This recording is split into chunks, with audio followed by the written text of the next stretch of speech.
Welcome to the warm-up podcast. James, you all right? Yes, good show this week. I thought it was a cracking show. Very smooth. You should go on holiday more often. I should Come straight from the airport. You've come back tanned and refreshed. I feel it. I feel rippling with muscles. Yeah, well, not covered quite. in oil. I don't know what that's I'm about. wearing a suspicious trouser, that's for sure. I've never understood at TalkSport why they make us do makeup before the show. I don't know either. What's that about? And I'm sick of wearing this Capital One onesie. I am as well. It's too tight. I gave the stewardess my trousers to hang up on the flight because I wore a tracksuit. I wanted to hang up in the... You wore a tracksuit so they didn't get plane. But I said, watch out for the scent of trouser. Have you still got that I don't want those Nautica? trousers going walkies. Have you still got that fleece tracksuit? Which one? From Yes. the 90s. They Yes. gave you one. I remember they gave me one. With the stripes on the I side. was editor GQ. You were doing the I big got breakfast. two. I got the grey one and the navy one. Which one did you get? I got the navy. I Oh, think it's it was. brilliant. Was it Have Nautica? you still got yours? Yes, Nautica. It wasn't a great brand, but it was comfortable. Nautica. It was very hot though. Was it like a grown-up Especially baby around girl? the Admirals. It was really hot. That's when you need your dryer balls. It which I is, mentioned in the show. Increase the flick, which is the funniest moment in the show today. Anyway, you can judge what is your favourite moment of the show because you're going to listen to the very best of it right now.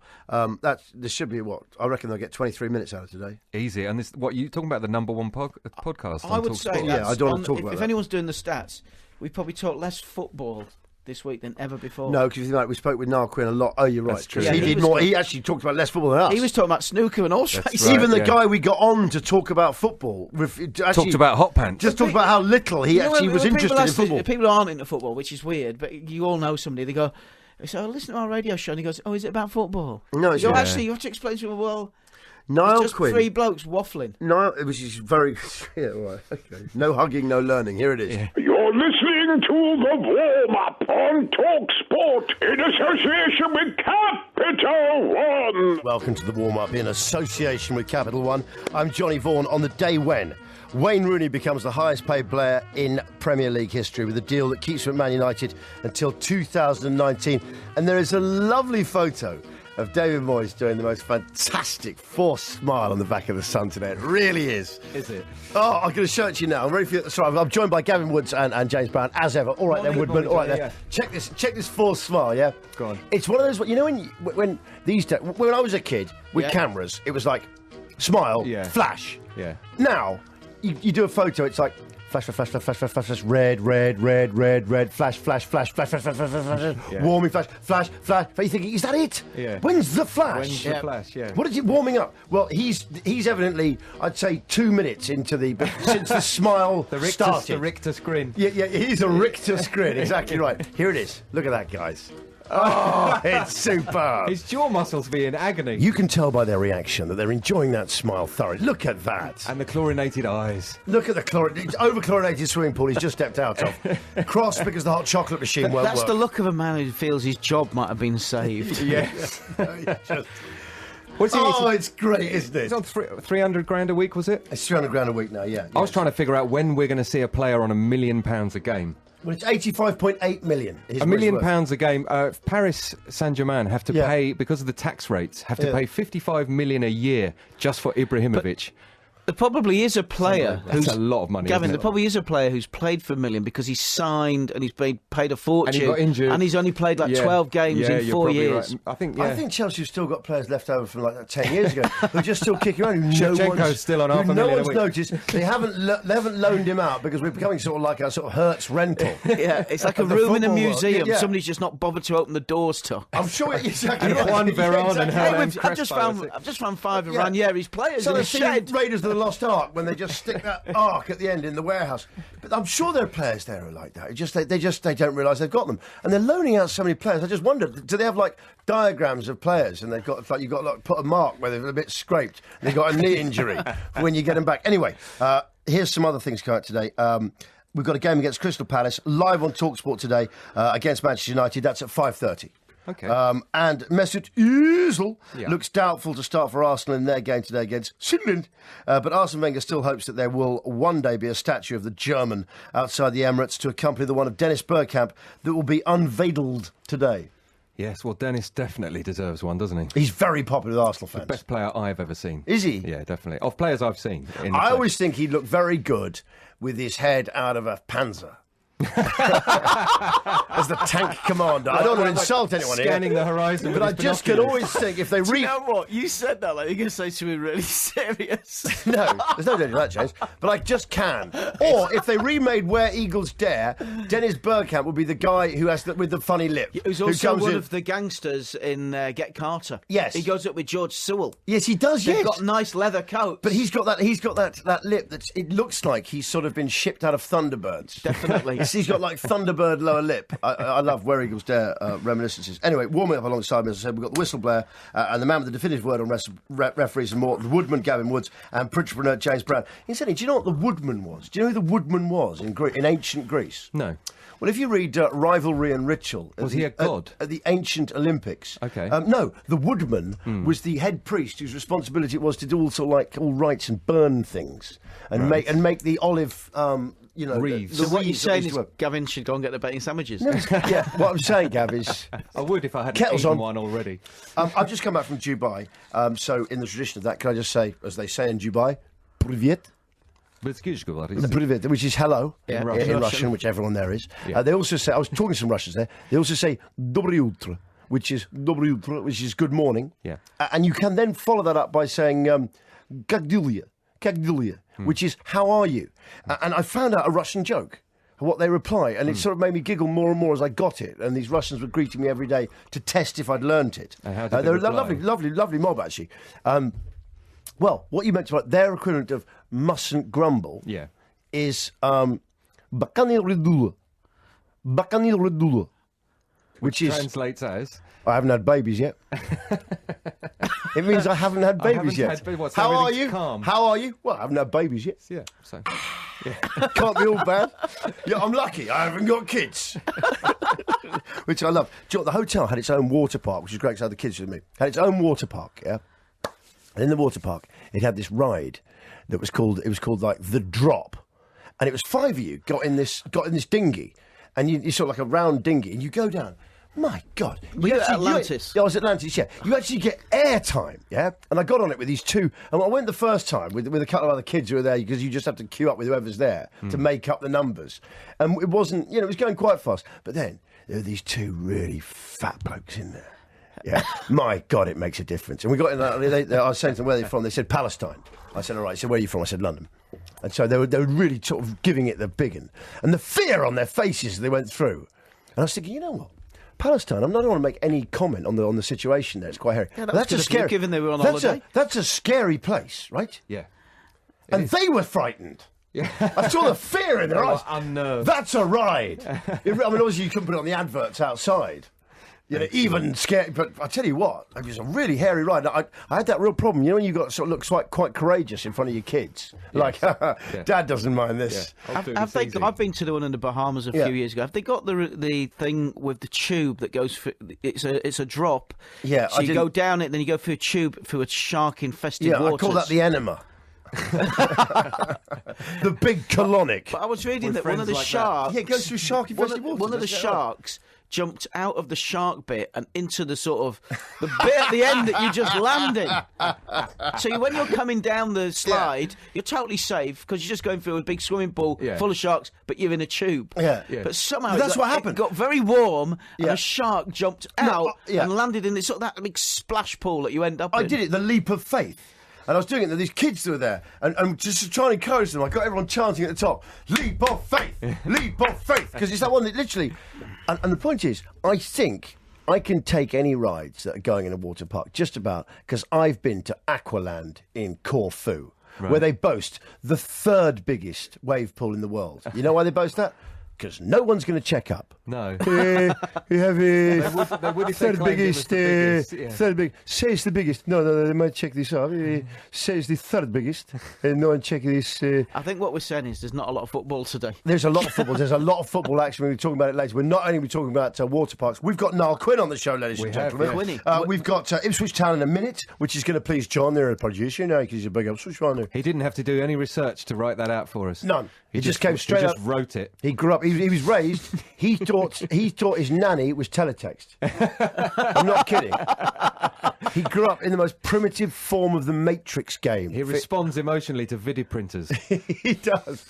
James, what were you warming up? Just very quickly, what are you warming up? What have you been warming up for Last today? week you were talking about the gods of football. Oh, Yes. yeah, that's right. So we're looking for them today, the gods of football. If Gaza is the god of fun, and Laetitia is the god of pen, and Rory Delap is the god of throw, Yeah.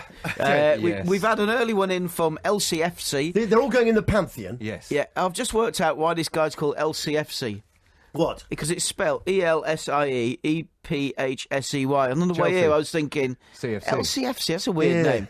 No, it's Leicester City Football Club. No, Foxes. LCFC. He says Maradona, the god of hands of God. Nice. Oh, he's got it. Essentially, we've got our Zeus in our pantheon. Really, is Ball. Yeah. Ball. Ball. His wife is going to be Nectar. Nectar. But we want some gods that are half human that have been raised like the Achilles figures. Go on. David Smith says Duncan McKenzie's the god of jumping. God of jump. He could jump, couldn't he? Could jump a mini. Could he? Yeah, he really? there's a brilliant picture But of him. not during the game. Obviously not during the game. Prize today in the second half of Mini.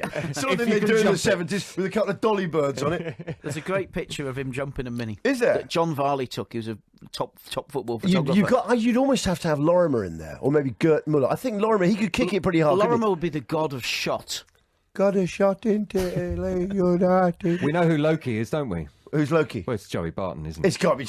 No, he would have been. Average Joe like the says- mask. Yes. Average Joe says the god of Leeds United is Johnny Vaughan. No, don't say that, for God's sake, man. There'll be more people singing There'll be more outside people today. singing outside. Now, Everybody in Leeds thinks you support Leeds now. No, they don't. They do. I tell you Straight what, up. talking of Leeds fans, I see Chris Moyles is on the front page of the papers today. Yes, he's selling cars, isn't he? I know, but the shock is about the car dealer and the tax dodgers. The shock for me is, to tell you what, it shows you, as soon as you start tax dodging, you start becoming all good looking. Have you seen him? He just looks awesome. He does. He looks really thin and straight. He's like a car dealer now. He's a car dealer who dodges tax, and instantly he's become great-looking geezer. Anyway, it's 11:17. Sorry, great-looking geezer. I tell you what, he's a right Charlie Big Potato. He's a right. No, I've seen that, Chris Miles. He's a right. This is Bobby TalkSport. Danger You in listen that to the warm-up. escort. I'm Johnny Vaughan, and we're here all thanks to our friends at Capital One, the credit card that supports the supporters. I'm joined as ever by Gavin, the Woodman Woods. He'll be up back in black a bit later in the show, and we've got Jimmy Brown, the Printrepreneur, here as well. You're right, lads. Yeah, good. Very well. During that little commercial break there, we were meant to be preparing for this next bit of the show. Instead, we were discussing where, specifically in Yorkshire, the Leeds United accent actually comes from. James, you reckon? But you've had a big discussion with your friends about this. I like when you go through. I've sort of turned. Sadly, I was at a funeral on Thursday, but there were some people from Leeds and talk turned the to... funeral you started. No, but it was in the pub afterwards, but talk turned to where they were going, his accent's not Leeds. It's a bit more South Yorkshire. They were saying a bit It wakey. sounds like coffee to me. It sounds a bit Darren like Gough coffee, little yeah. bit, I tell you what I'd like actually. Is there anyone out there who's a Scouser? Because any time you do, what's amazing about Scousers is to a lot of us they sound quite similar. I mean, admittedly, my mother's a Scouser. She's actually from Bootle, so she's entitled to call herself a Scouser. But if you do any accent, they'll go, "That's not Scouse, mate. That's Kirby. That's not, mate. That's Whittle." They just know. I mean, so I'd like to, you know, I don't know if we can challenge it this morning. If we can get one guy from Liverpool just to say a sentence. We get another guy to say, "I'll tell you where that's from, mate. That's Houghton. Sorry, that's Highton. That's Highton all the way, mate." I'm sure this country has more regional variations in accent than any other country. Easily. It must be... No, next door villages. Literally one village to the next. Okay, do you know what, Gav? We've got... No, it is. And I think... must be. Do you know what that was? Centuries of interbreeding. Basically, they only left their village for one reason. War. To and then fight the home. other village. War and then home. Well, isn't that what football was? I think so, a yeah. fight between two villages. Yeah, I tell you what, and on one level, Gav, it still is, mate. You know what I mean? Yeah. We've got Niall Quinn on the phone now. Let's have the theme. How we got with this? Pop Black. Wait for the bass bit here. Wait, I'm going to wait for the bit. What? Boom, boom, boom, boom, boom, boom, boom, boom, boom. Okay, that's enough. Yeah, that'll do. No, it's about 2 minutes in. Yeah. Okay, ladies and gentlemen, welcome to the show, Niall Quinn.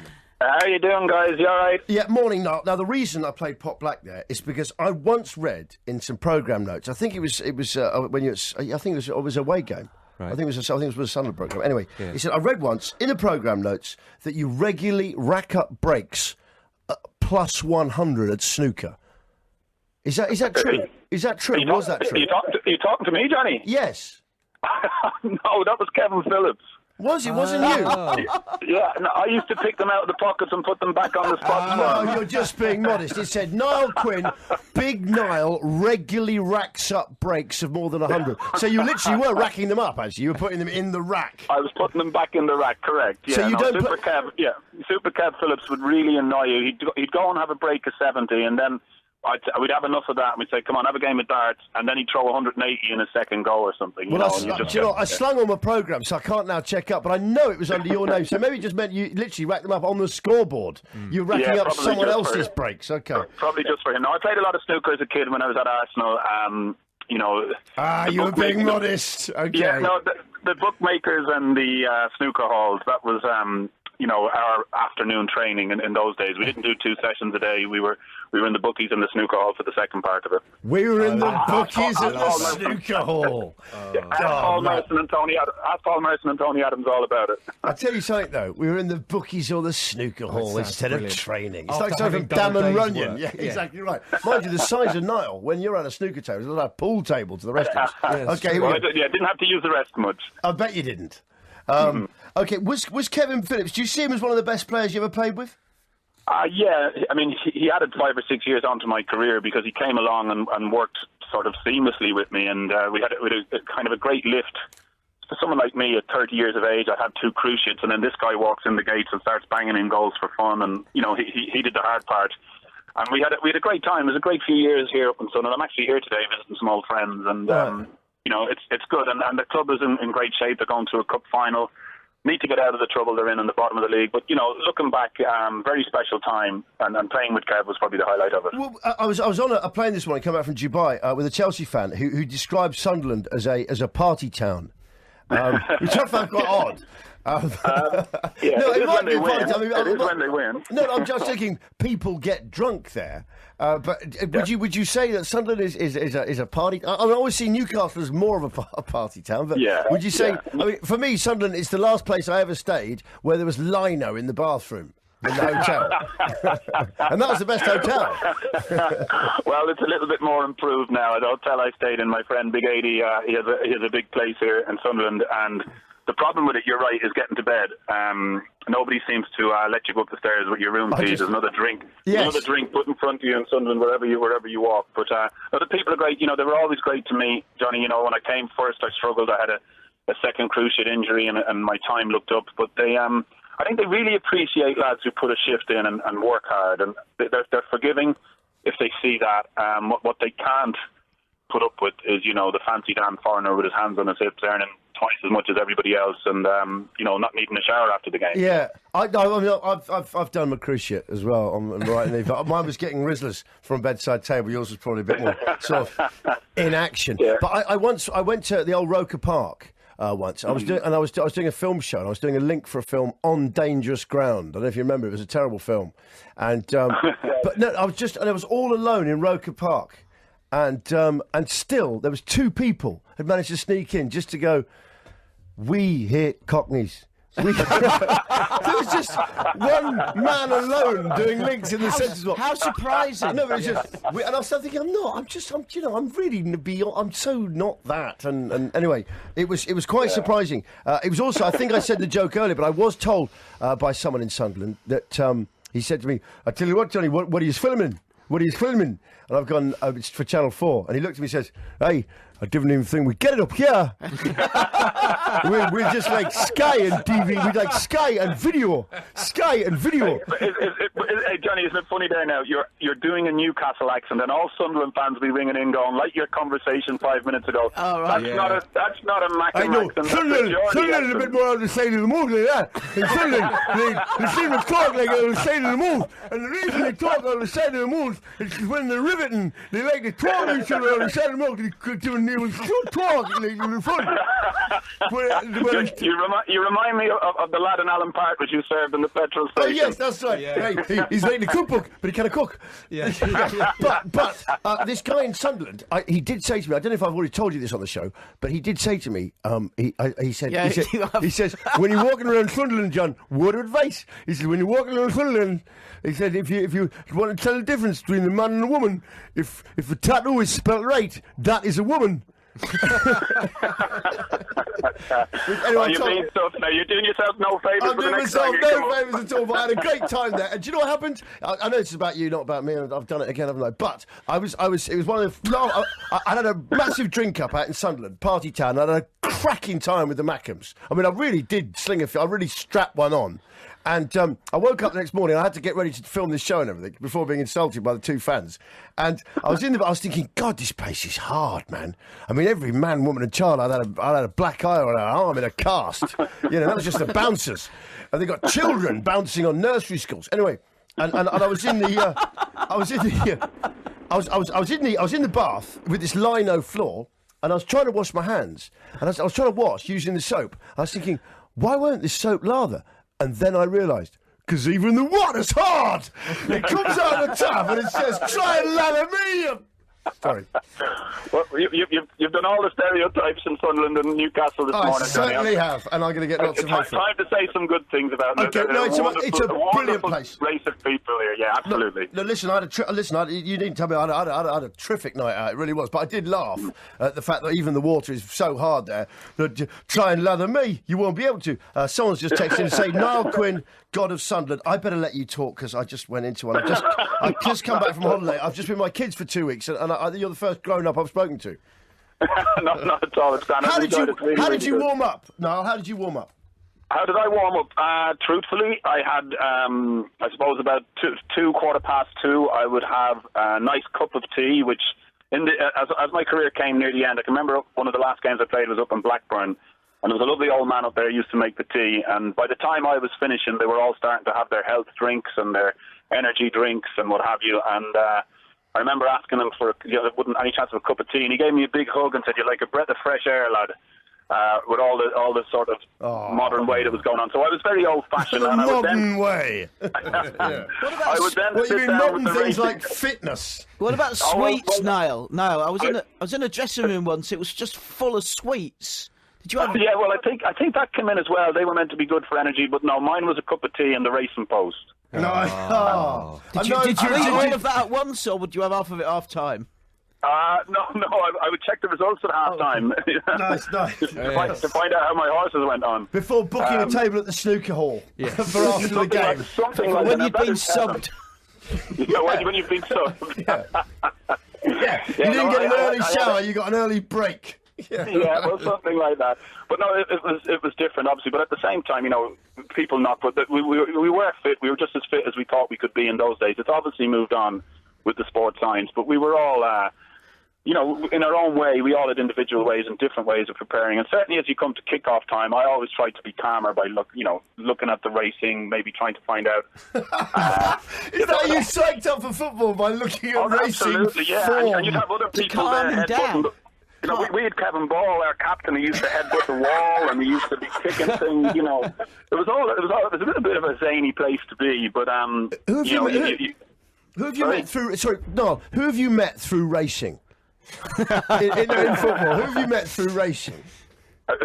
Somebody famous who I've met through racing. But who in football would you say you had? We had Phil Brown on, and he was name dropping Derek Okora. He says, "Because I know him through racing." I know him through racing.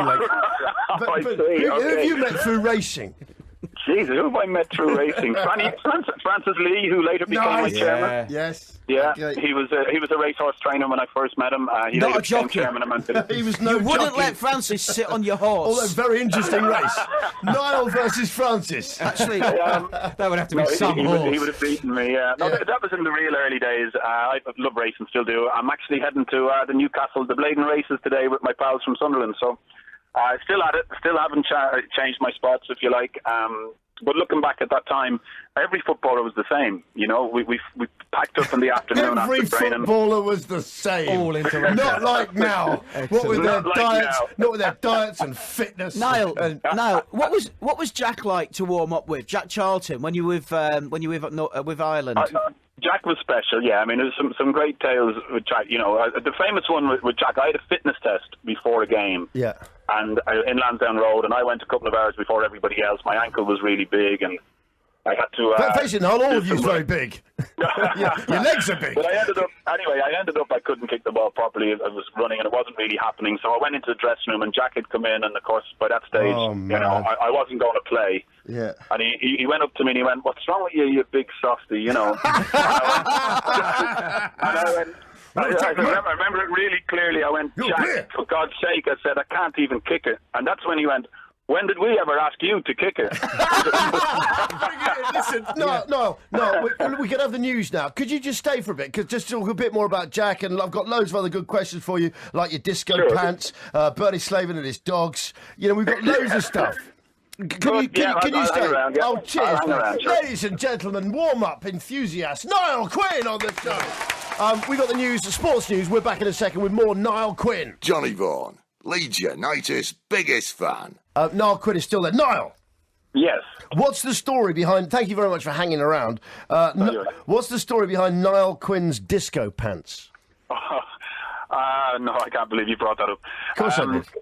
So, okay, very, very quick version. I was at Man City at the time. We had a 2-week training stint in the mountains, Canolo in Italy. Peter Reid let us out one night, and all that vented up sort of energy turned into a big night on the tiles in Canolo, which I think was the name of the village. These lads played football, didn't so they? jealous. Oh, they were football. They were proper footballers. It's like football was an afterthought. I didn't go home to get changed. Halfway through, the guys all went home to put their smart stuff on, but I still had cut-off denims on. And so we went legs like you, or you got the legs for gear like that? Yeah, well, that's Come on, Niall. But anyway, I ended up in a nightclub in northern Italy with my cut-off denims, and there was some Man City fans who used to follow us around, and they started singing this song, Niall Quinn's Disco Pants. Okay, here is the song. Hang on, let's have a quick listen. I can't believe you're playing that. Yeah, of course we are.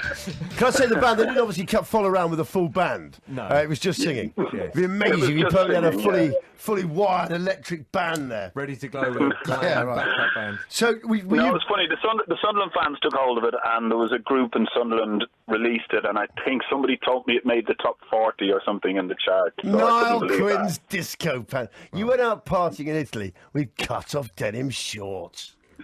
Sorry, I just find it. It's fantastic. And what happened that same day? Ireland won a gold medal in the Olympics. Michael Carruth won it in the boxing. And I started fancying myself as a boxer and a dancer at the same time. Nice. And it was too much for these Man City fans, so they wrote that song. Okay, lovely. To commemorate the moment. Okay. Quinny, did you once save a penalty? Am I remembering that right? Yeah, I did. I played in goal for Man City. We played Derby County, and Tony Golden got sent off. Rule had just come in where goalkeepers were sent off if they stopped a potential goal being scored. And I stuck the gloves on and guessed right and saved Dean Saunders' penalty, yeah. So actually, just to say that you said the rule came in where goalkeepers got sent off for stopping a goal being scored. That is the job of a goalkeeper. You mean illegally? Key word there: illegally stopping a goal. Else that really would get some. Well, it would certainly make games more interesting. Go on, Gary. For sure. Yeah, we'll do. It was just, I don't want to be pedantic, but there we go. I wanted to ask Quinny about the '89 season at Arsenal, because you didn't get to play much that season, did you, Niall? No, that's a hell of an introduction. I bet it was. What was it like that season, at the end of that season? I mean, it must have been amazing. It was quite incredible. I think I played 4 games in the year, but to win it by such a tight margin and to go up and do it in Anfield, it was also a very emotional time because the season had been extended because of Hillsborough. Yeah. It was quite an incredible time all round, and in many ways, there was almost a little bit of guilt that in the tough. Month or two that had happened, that we'd gone up there and stole the league off them.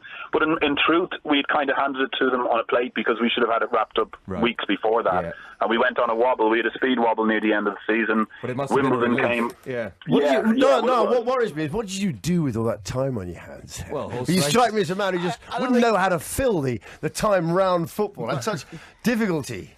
What did you do? How did a man like Niall Quinn cope with that amount of spare time with just 4 appearances? Paul Merson was around, and Paul Merson around, and Tony Adams in his glory years.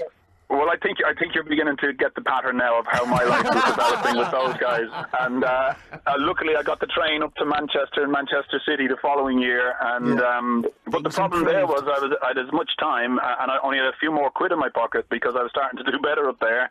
And I had another little run of activity in Manchester for a couple of years, and then, you know, like what happens most of us, I met my wife, and then the manners were put on me. The manners were put on me, and now it's a relief. I had to tell her I was coming over to England today for business, and I ended up going to the races with my mates again. So the circle's still going, you know. Can I ask you, what made Merce? I mean, there's a lot of people there that were party guys, but what really made Merce the go-to guy when you wanted to drink back then? What was it about? What did Merce have in his locker? Mischief in his eyes. Fun, stories.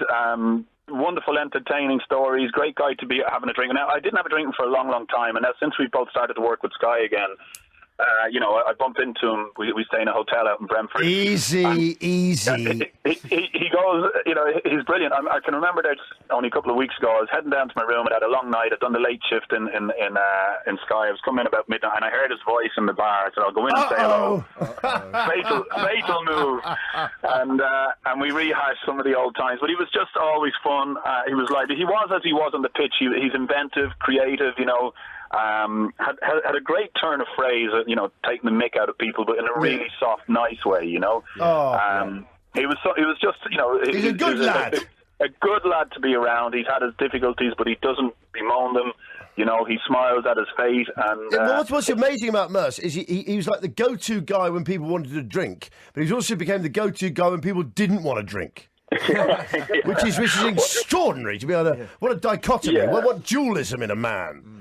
Anyway, listen. Well, you know, he had his moments. No, yeah, he certainly did. Niall, thank you so much for spending time with us. Cheers, You've guys. gone way over. You've given up time when you could be playing snooker or gambling or Reading the Racing Post. drinking or reading the Racing Post or eating some really dreadful food or having a cup I of should tea. be thanking you then, shouldn't I? Yeah, exactly right. Thank you. So, ladies and gentlemen, hey, Niall, who do you recommend we interview next week? Who do you think would be good for us to talk to next week if we get older? For the game next week, from a Sunderland perspective, I would say you got one of the real proper Sunderland people, Richard Ord, used to play with the club hundreds and hundreds of games. Okay. Ord will be at Wembley next week. And you think Mickey Gray, who played with us. They'll be entertaining to talk to, will they? Oh, the lads will be able to tell you the real stories. Okay. Fantastic. All right, listen, ladies and gentlemen, Niall Quinn on the show. Thank you so much. It's 11:47. This is the warm-up. Oh man, how good! He's great. We should do you that know each something? week. The guest should ring their Nominate. mate and say you've got to go on the Okay, show. format point. Let's put it in. Each week, guest recommends next week's guest. That's in And the show. makes them come on. It saves J-Lo having to do any work. You see, a lot of shows they do this stuff off air in what's called production meetings. Yes. Not here. No. That's exactly what this show is. We make it up. We're back in just 1 second. You're listening to the warm-up on Talk Sport in association with Capital One. Okay, just to say, we've got what was that? We've got Ann Diamond now. It sounded like Ann Diamond. I can't really work out because he's got such a thick sort of Paul accent there. He's in the north, just can't work out. He's take a break and he says, "We're going to go and eat in Durham." It's me. Oh, how you Ann Diamond there now? I've just literally walked up to 25 flights of stairs and put these headphones on. So I walk Shattered. 1, 2, 3, 5, 4, 5, 6, 7, 8, 5 more. I get on the top. I'm too tired to roll. That's a great tune. Very impressive. Sorry. I'm at the Was there Hawthorns. a girl with a record machine up there? I'm at the Hawthorns. It's Felix Magath. What a great name. First game. He's been called a torturer. Yes. Yeah. So hoping I don't bump into him a bit later on, especially if they've lost. Well, actually, do you know, I was reading about this. I was reading about him, and he said he once called a player to a meeting, and he sat drinking tea with him for 5 minutes. Then he ate cake for another 5, then sent the player away without having said a word. that's like high tea at the Fergusons, isn't it? Do you think he got his Sir message Alex. across there? No, but what I'd like to see is him and Sir Alex. You know, like you have chess is a mind game. Yeah. I'd like to see just him and Sir Alex Ferguson having high tea together. Not a word is spoken, just mind games. Mind games, tea and sandwiches. Provocatively eating cake. Yes, exactly right. Smacking his lips a bit too much. Eyeing Fergie over the icing. Exactly right. Fighting. He Just likes chess, McGatt. He's a big Does he? chess. Is he? He's a very good chess well, player. did you make that up? Because you're such a he liar. played Gary true, it's Kasparov. true. He did. Did he? He's a really absolute top chess player. I heard he. I played Gary Kasparov. That is true, you I don't played believe- Gary Kasparov at chess. I played McGatt at chess. You haven't. No, you you liar. There was haven't. crumbs everywhere, all over the board. There's whatever. At least he said his name was He's good Gary at chess. Kasparov. I'm really looking forward to this game. I Now. heard he formed up 2 sets of 11 players in his squad Yeah. and said, "Don't do anything until I tell you to." He blew the whistle and let them stand there for 45 minutes. and then, when half-time came, he blew the whistle. They had the half-time break. He put them back out. He blew the whistle again, and he let them stand for another 45 minutes. I wish To be fair, if only football was that complex out there, like That's pursuit so cycling. funny. That's a bit like the midfield at Leeds under Warnock. Right. 15 midfielders, and they spent the whole game just watching the ball go over their heads. I tell you what, though, I wish managers had started, because it's quite dull to have managers with the pluck just to say, no, lads, you don't do anything till I say so. There's just two teams milling around like that pursuit cycling. Just milling around. Not waiting to start. Just waiting to start, then one manager just nods, and that's the signal. Should we let Adrian tell us what's Go on, coming Adrian, up? what's happening, Anne? Oh, we just got a load of games and all the goals, and actually this is TalkSport, the only place to find out about the football on the radio this afternoon. Not on our show. You know what I'm saying. After 1 o'clock, obviously, Johnny. Yeah. And by the way, that sitting there with tea and cake, you've not had a renewal of contract meeting with the boss at TalkSport yet, have you? Oh, no, I don't expect to be having one. No. The way this has gone. It's all right. That's basically an experience I won't be enjoying, neither will Gavin or James. I've dragged them down as well. I've just realised we starve the listeners of any real football information, so they're gagging for it by the time I know, Adrian but I comes don't. on. When That's the way I see it I as know, well. but Adrian, all I imagine is I'm travelling to a football game. I'm in a car, right? It's Saturday. And I can't remember particularly, we discussed football a bit, but we more just kind of took the mickey out of each other. We talked around football. The thing is, I'm not fluent in football, I speak conversational football. James and Gavin, they're much more fluent in it. You're fluent in football. Adrian's a proper anorak. He knows But you see, the everything. way I see it is this: that you lot have so many laughs and make people laugh so very much. Oh, you come make people on! chortle that people don't expect me to be funny, which is a damn good job. Actually, having met you, Adrian, it is. We're the Yeah. perfect. No, we are the perfect warm-up for the afternoon on Talk We really are, on yeah. TalkSport. Yeah. You're warming me up nicely. Yeah, we're like you're warming us Do you up so know- nicely. do you The know- sun's just come out. Do you know something? You flattered us a bit there, and I realised basically what you're saying is, thanks, guys, you're my warm-up man. Yeah. Yeah, opening act. You're my muse. This massive ego. This is the Yeah. main event. Clue Adrian is in Dunn. the title of the show. Would you please welcome Adrian, the main event? Durham. You make me sound good. Adrian, I'll speak to you later, mate. You have a cracking afternoon. Be lucky. Be lucky, son. We've got Back in Black with the Back Woodman. in black.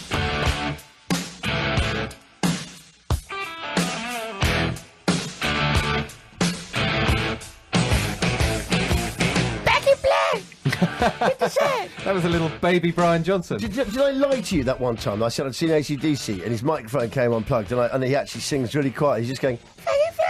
And they just turned They it just right amplify up. because no one can sing like that. It's good to be there. Oh, dear. Shouldn't you? Just give me hanging around. He Not quite doesn't. the He same doesn't do effect. that. He's got a massive voice, but I think I fooled someone about that. They're saying He got, really? he I got said, his yeah, hats from the same place as Dickie Bird. Yeah, definitely. Did he? Yep. Flat caps. No, I just made that up. That's a good one. James, you lie so much. We've got to stop doing that Yeah, because we've got I to start stop doing repeating them. Yeah. You know, it's like, oh man. Okay, Gav, Back in Black. Here we go. Pellegrini. Yeah. I mean, obviously I saw the game, and Did you see the Di Michaelis incident? Yes. The foul. I found out for the first time this week that it's not the first touch. You know, you can have a player nibbling at someone as they're going towards the box, but Nibbling? yeah, just or just Yeah, you know, lean you it with the nibble, leg yeah, and Inhibiting their flow. exactly pressing, I suppose you call it. Yeah. But it's not whether the first touch is the beginning of the foul.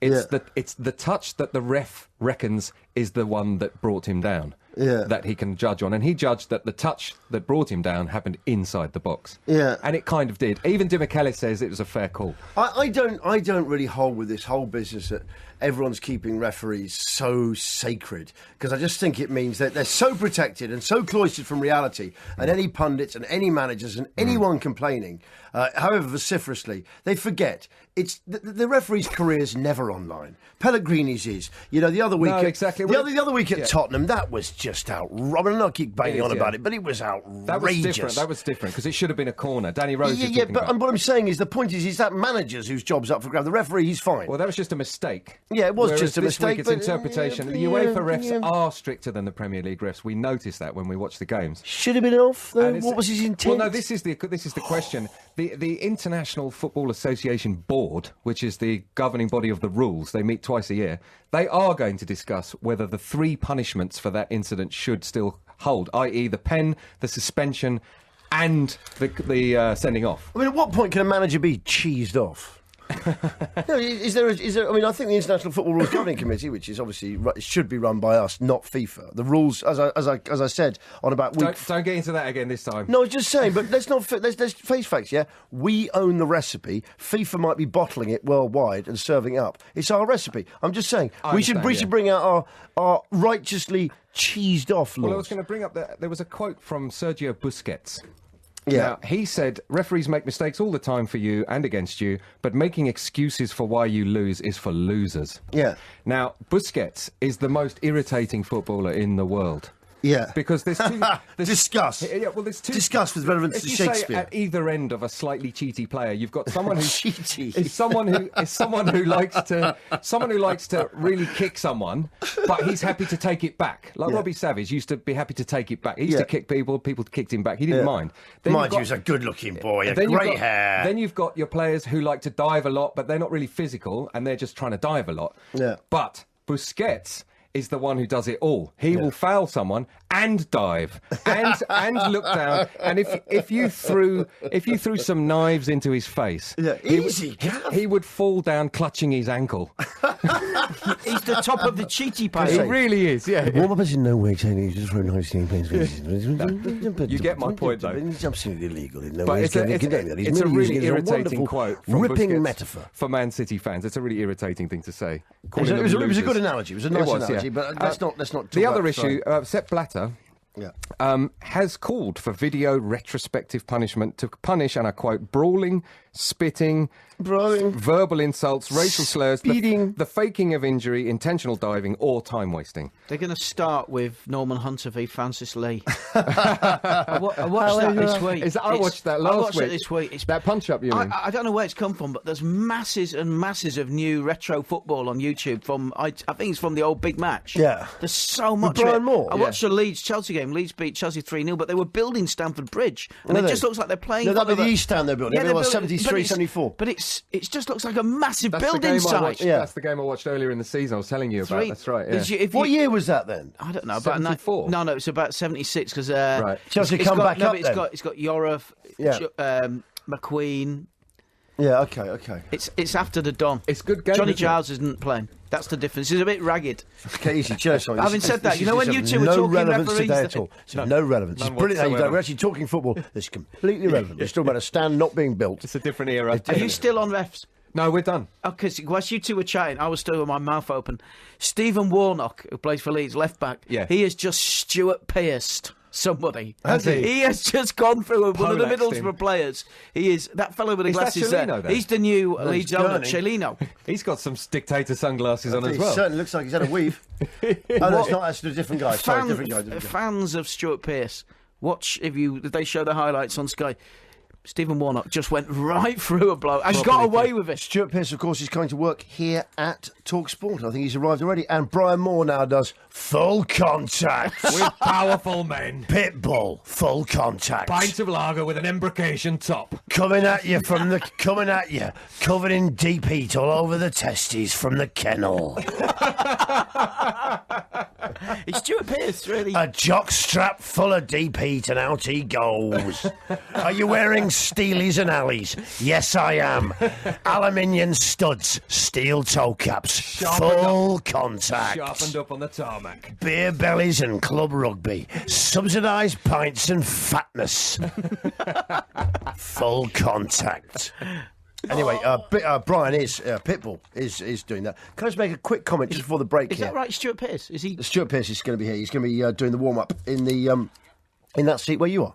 Right, great. I'm just kidding. He won't get his thighs in this. He wouldn't actually. I've sunbathed next to him. I know I've gone about it. He's a big thigh man. I calculated you get 4 of my thighs to 1 of his calves.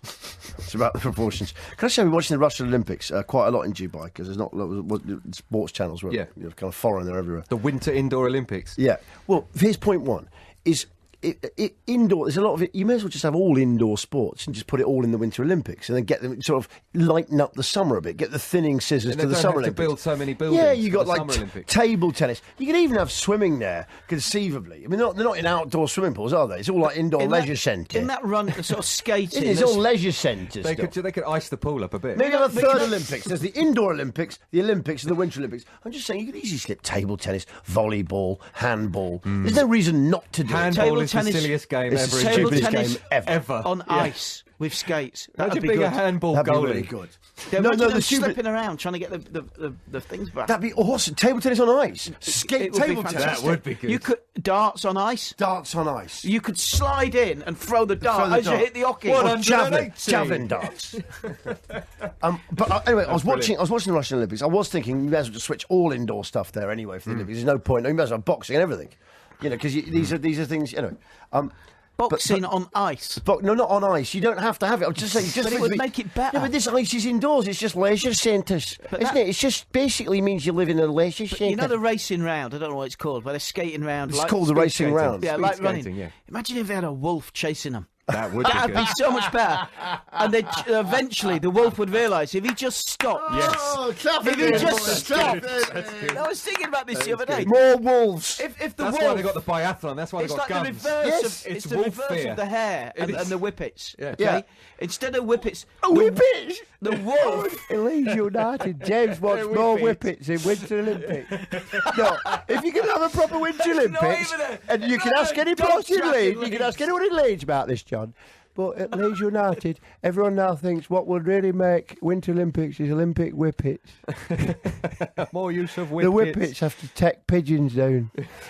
James, What I was saying was, Yeah, go on. they I think that's genius, After isn't it? about 2 or 3 bits of the wolf chasing them round on ice, The wolf could the figure wolf it would out. realise if he stops. yeah. If he stops and just waits for them, they'll Yeah. come round. And the looks on their faces when they realise they've got to stop. No, turn around. I've They're got gonna it. I've got slide it. into the wolf. Okay, picture Roadrunner. That's the model That's for the the new sort of Olympics. thing. Yes. And you actually set the wolves up, so they've got to actually put like 16 tons With a big weights, Acme rocket on the dynamite, back. Acme. But it's just the so- Acme Olympics. It's so all arrogant. sponsored by Acme. It's so arrogant of humans to think that only Ah, humans can take part in the Olympics. I think that would Why be an can't easy competition. other Earth dwellers Question. take Wait a part? second. You say this, James. You'll be the judge of this. But I was thinking the other day, what on earth isn't an earthling?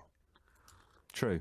I mean, just I don't understand how conceited of humans to call ourselves earthlings. My dog's an earthling. Everything on earth's an earthling. What on earth isn't an earthling? Obviously, you don't say a rock. I'm saying that lives. A fly. That's today's question. That's an earthling. It No, lives here. A fly just Flies. just hangs right. around Yeah. and occasionally lands. It just Okay. hangs around. Anyway, my question for today, lads, is what on earth isn't an earthling? And I think it's arrogant. I think it's actually we're slightly aware of the fact that maybe we're not from here.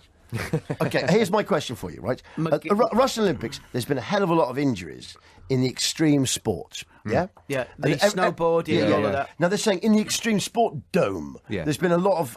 I'm thinking, listen. Okay, this is a country where the Prime Minister fights bears. Yeah? Yeah. This is the Prime Minister who's 70, rides horses bareback. It's Russia, and it's the Extreme Olympics. What do you expect? That's right. What do you expect? I'm surprised they haven't got rollerball on ice. Padded snow.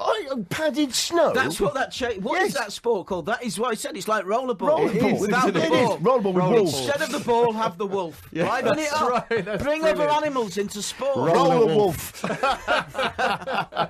you know what roller wolf is? It's like one of those Saturday 5 o'clock tea time shows when we Yeah. were kids. Roller wolf. Ba ba ba ba. Before the whole... Roller wolf. I don't know what happened there, but I think football left the building. We're back in a second. Talk Sport. On air, online and on TV at Freeview Channel 723. 12:50. This is your warm up. Wow, the excitement of that penalty shootout. Yeah. It's been so long since I've done a competition on air. I love them. You really went for it, I didn't really you? get involved. Yeah, I do get involved. I mean, I've always wanted to be a proper commentator. Drink aside, what would you spend the 1,000 on if you had to buy it in one Supermarket. One go? In the supermarket, you've got to go in and spend £1,000. I'll go for toiletries, please, Bob. I'll go for a grand's worth of Marmite. Would you? No. I'm trying to think. Actually, no, I'll tell you where I'd go. I'd probably head for the... I'd probably actually if I had to spend £1,000 at once, I'd go for the non-perishables. I'd go for tin food just in case, because I'm always thinking of that head for the hills scenario. So I'd go for. It's a good chance for me to stockpile stuff because you can't do that when they're actually using an emergency. They declare martial law. So I'm going tin food, dried foods. Things that keep. I would buy £1,000 worth of dryer balls. They're like a cross between a big spongy dog's ball and a. I know what they Do you know what I mean? Dryer balls. Kong balls. You put them in the dryer. I thought you meant the things you throw at dogs. The rubber things you put peanut butter in. £1,000 worth of dryer balls. Why would you do that? Just because they look ace. To make your dried clothing smell nice. Just because they would look ace. You've got basically a weapon and a toy. You're absolutely right. £1,000, about if you're going to go, I'm going to go for the kitchen things and just get loads of knife sets. I mean, if we're just going to go there and get tooled up, James. You could create your own ballpark. The question was not if you had £1,000 to tool up down a supermarket, where are you going? That wasn't really the question, was it? In the event of a nuclear attack. We're all heading for knives, brooms and gaffer tape and making homemade spears. I'm sure you can buy guns in supermarkets in America, can't you? Yeah, we're in Britain. We haven't got $1,000. Oh, for Christ's sake, boys, we just have a serious discussion. In Scandinavia, you can get lawnmowers. You can in Britain. Of course you can. In supermarkets. In supermarket. You can. The big ones. You don't get out in British ones. You can't buy a shotgun or you can't buy a lawnmower. Right, here we go, James. You ready? You're such a silly bloke, Let's James. do the prescores. Such a way you go for dryer balls. I just like £1,000 That's just bizarre, isn't it? I took a picture of them and sent them to That's Lisa. fully mad. Dryer balls, £7 for 2. I've got £1,000 worth of dryer balls. I'd like £1,000 worth, and I'm going to have them all. We'll have to go to the stockroom, sir. Then go to the stockroom because I want them. Okay, I want a pallet of dryer balls. I want a pallet and bring it round to ours. Bring it round to our Reenies. That's Paul Reaney's wife was called Reenie. Was she? Reenie? Yeah, that's shut up. That's what I remember as a kid. Stop, you're really putting me That's up. what I remember come on, as let's a do the kid. scores. Because everyone started going Neville. She was the hairdresser in the village I lived in. Paul Reaney's wife was Really? called Reenie. She's got Reenie. Yeah, all the mums used to go to Reenie's to get her hair cut. She won. But she got Reenie. She won. I'm pretty sure She won. They wouldn't call her by surname, would they? No. Well, let's be Reenie. It'd be the same thing. She must have been Reenie. If he fancies her, they've got married. She's not going to change her first I've got to do name. the predictions. You've gone mad. Okay, come on. With the dry ball. Got Reenie for your haircut. Good morning, Lizzie. Hello, it's Lisa. Sorry. Yeah, hi. Why did you tell me to call her Lisa I this didn't. week? I said because it's her name. Yeah, Her name's Lisa, Lisa. yeah. You said you kept calling her Lisa last week. No, I Call didn't. her Lizzie. I said the opposite. I said you keep calling her Lizzie, and Sorry, her name's Lisa. Lisa, good morning. I was just trying to stitch you Morning. up. Lisa, do you use dryer balls? No. Have you got any? Why weren't you heading for the wine aisle anyway? good Oh, point. good point. point. Because this is an increasingly feminised environment. What would that I surprise? ruled the drink out. Oh, He that's ruled the booze out because obvious he's a non-drinker. But Okay. but do you like dryer balls? I have to say, I'm not that No, familiar I don't with go them. for them I don't either. I'm go for not. them. But James wants £1,000 worth. No, I'd go for the fabric softener. Yeah. If I was gonna go that Yeah. way. I see. Dry balls, I'm no. still going for tin. got a nice smell. I'm going for tin foods and non-perishables, Gav. Yeah, just guns if I lived in America. Okay, well, you don't live in America. God, I'm trying to come back to you. I'm Okay, joking. you enjoying the Olympics, Lisa? Because Loving you're it. doing all the TalkSport coverage. Loving it. Do you think I was right by saying that they're going? Well, don't worry, we'll get it done in time, producer. Do you think? Having a meltdown. Do you think people are wrong to go to Russia and say, "Oh, it's too dangerous in the extreme sports place"? It's Russia. Of course they're wrong. It's Russia, and it says extreme sports. If you ask me, that's the rule of Ron Seal. Yeah. It does what it says on the tin. Exactly. You know? Yeah, and it's a young person's sport, and it's getting people involved. So In this case, that tin is the Putin. Okay, here we go. Like, poor. Socky is Russian for sick. Is it? Nice. You're just lying again. Okay, here we go. Predictions. Liverpool versus Swansea. I am saying it's going to be a win for Liverpool, and that win is going to be 3-1. Gav. So am I. 3-1. Bench. 3-1. Wench on the bench. James. 4-1. 4-1. Oh, he's gone Okay, 4-1. let's go Charlton versus QPR. Bench. 0-0. 0-0. Gav. I'm going 0-2. 0-2. I am going... no, I think it's going to be 1-1 this one. James? 0-2. 0-2. Okay, fair enough. And Torquay versus Accrington. The big teams that we really talk about here. It always comes down to Accrington. This time, James, where are you going? 1-0. 1-0. Gav? 1-1. Wait a second. Turn it down, turn it yeah, down, see. turn it down. We haven't done nasal breath. Sorry, Okay, here we'll we do go. the last one Here we go. again. So last one with nasal breath, please. As a la Jim Laker. That's a much better class of delivery. Come on. What do you James, what do you think for this one? 1-0. You've got to have nasal breath, Lisa, for this. Got to be nasal breath. Gavin? I'm going for 1-1. Okay, thank you very much. Bench? 1-0. That was very good. That was very good. one. I'm going to go for Johnny reckons you're going to be 2-0 today. Okay, there's 2-0. Listen, that was your warm-up. Thank you so much to Lisa for coming in. Thank you very much for James Brown for making me laugh continuously all morning with his silly faces and silly lies. Thank you very much for Gavin for holding it all together. Thank you very much to our production team, Steve, Johnny, all the lads in there. Thank you very much to you for calling in, our gallant winner, James, Capital One for sponsoring us, but mainly because we managed to keep the spirit of football alive while not really talking about it. Exactly. We kick football out of football. You know what?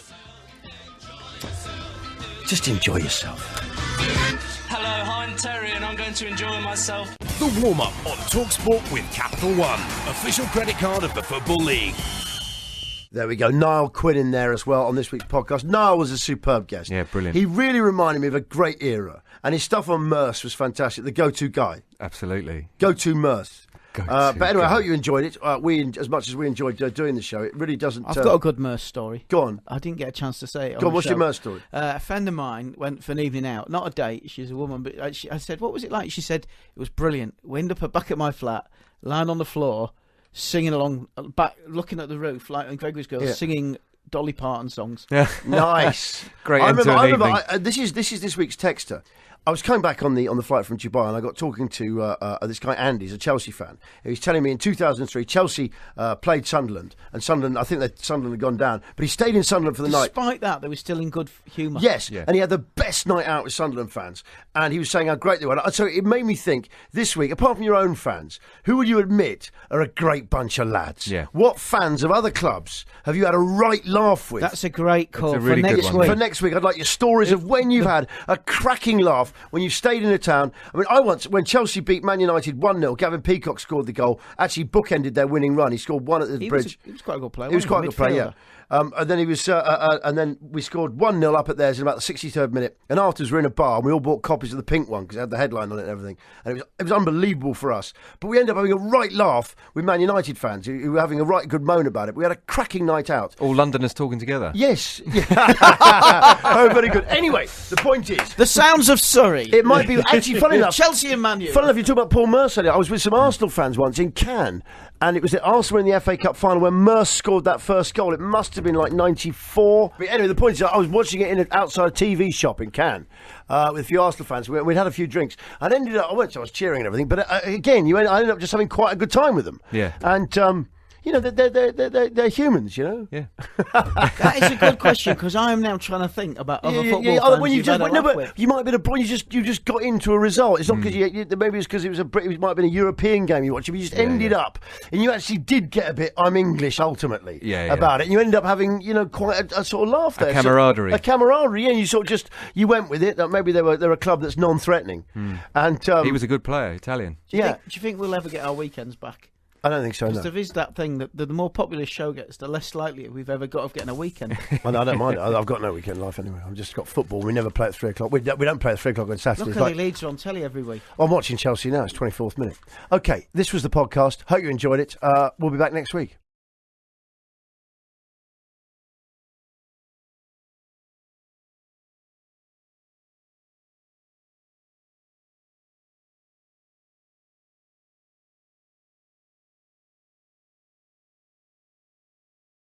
I'm afraid this intro now is going to be quite brief because my dog's got runny tummy and I've got to go home and clear up his night's work. That's round the house at various points. And it actually does look a bit like a dirty protest in his little alcove. So I'm going to have to... a dirty It looks like someone's been... And also it's varying shades. It looks like someone's been using like tester pots. Just turn your laundry room to a dirty boulevard. He has. He certainly has. Did yes. you fall over in it, comedy style at all? No, I didn't. I didn't do one of those. But anyway, let's not... People don't want people... The women listening to this don't want to hear that. No. James, nice week for you. I felt this week. I think you had a good week. I thought you came out fighting. Gav, I thought you were on exceptional form today. Yeah, Back in Black was fantastic. It was really good. It was very chatty. When he found it. Yeah, once I found it, I nearly can I lost it. say, if that coming out the 12 o'clock hour was not good. It was what I call a scrappy game. It's very, when a game doesn't settle down and get its form and rhythm in the second half. When it doesn't sit nice. You wonder it doesn't sit, when you wonder what on earth the managers have said to it. Because we've won the first half. Yeah, we're getting complacent. We've managed to just get away We didn't with know what to do. We didn't know whether to carry on defending the lead we had or come out again fighting and attacking. Well, I never went down. No, you didn't. You really didn't. You found your notes, and we managed to tidy that up quite nicely. What do we think of The Outsider? I thought, but all right. It's interesting, really interesting. I think what we need to do is produce that up a bit. The idea of having a bloke on who doesn't know about football. Yeah. Yeah. Who came to the same conclusions that everyone who talks about football. Well, that was what I was trying to illustrate. Yeah, that was a good point. The guest this week is brilliant. Dickie Ord. To be fair, I'd never heard of him. He's fantastic. Well, next week we've got... Dickie Ord. We've got Owers next week. Gary Owers, who's his best mate in football. That's what we should call it. Who's your best mate in football? No. All it is, it's the blood. It's the Quinn bloodline. What, through horse racing? Through horse, because a lot of them know each other through horse racing. And what we've discovered here, and I don't want to go down the Brazilian line, as in Alan Brazil, not the country. But I think if we stick to people who know each other through racing, we're going to get soccer's good lads. We will, and will be a never-ending supply as well. Absolutely right. Anyway, here's the podcast. I hope you enjoy it.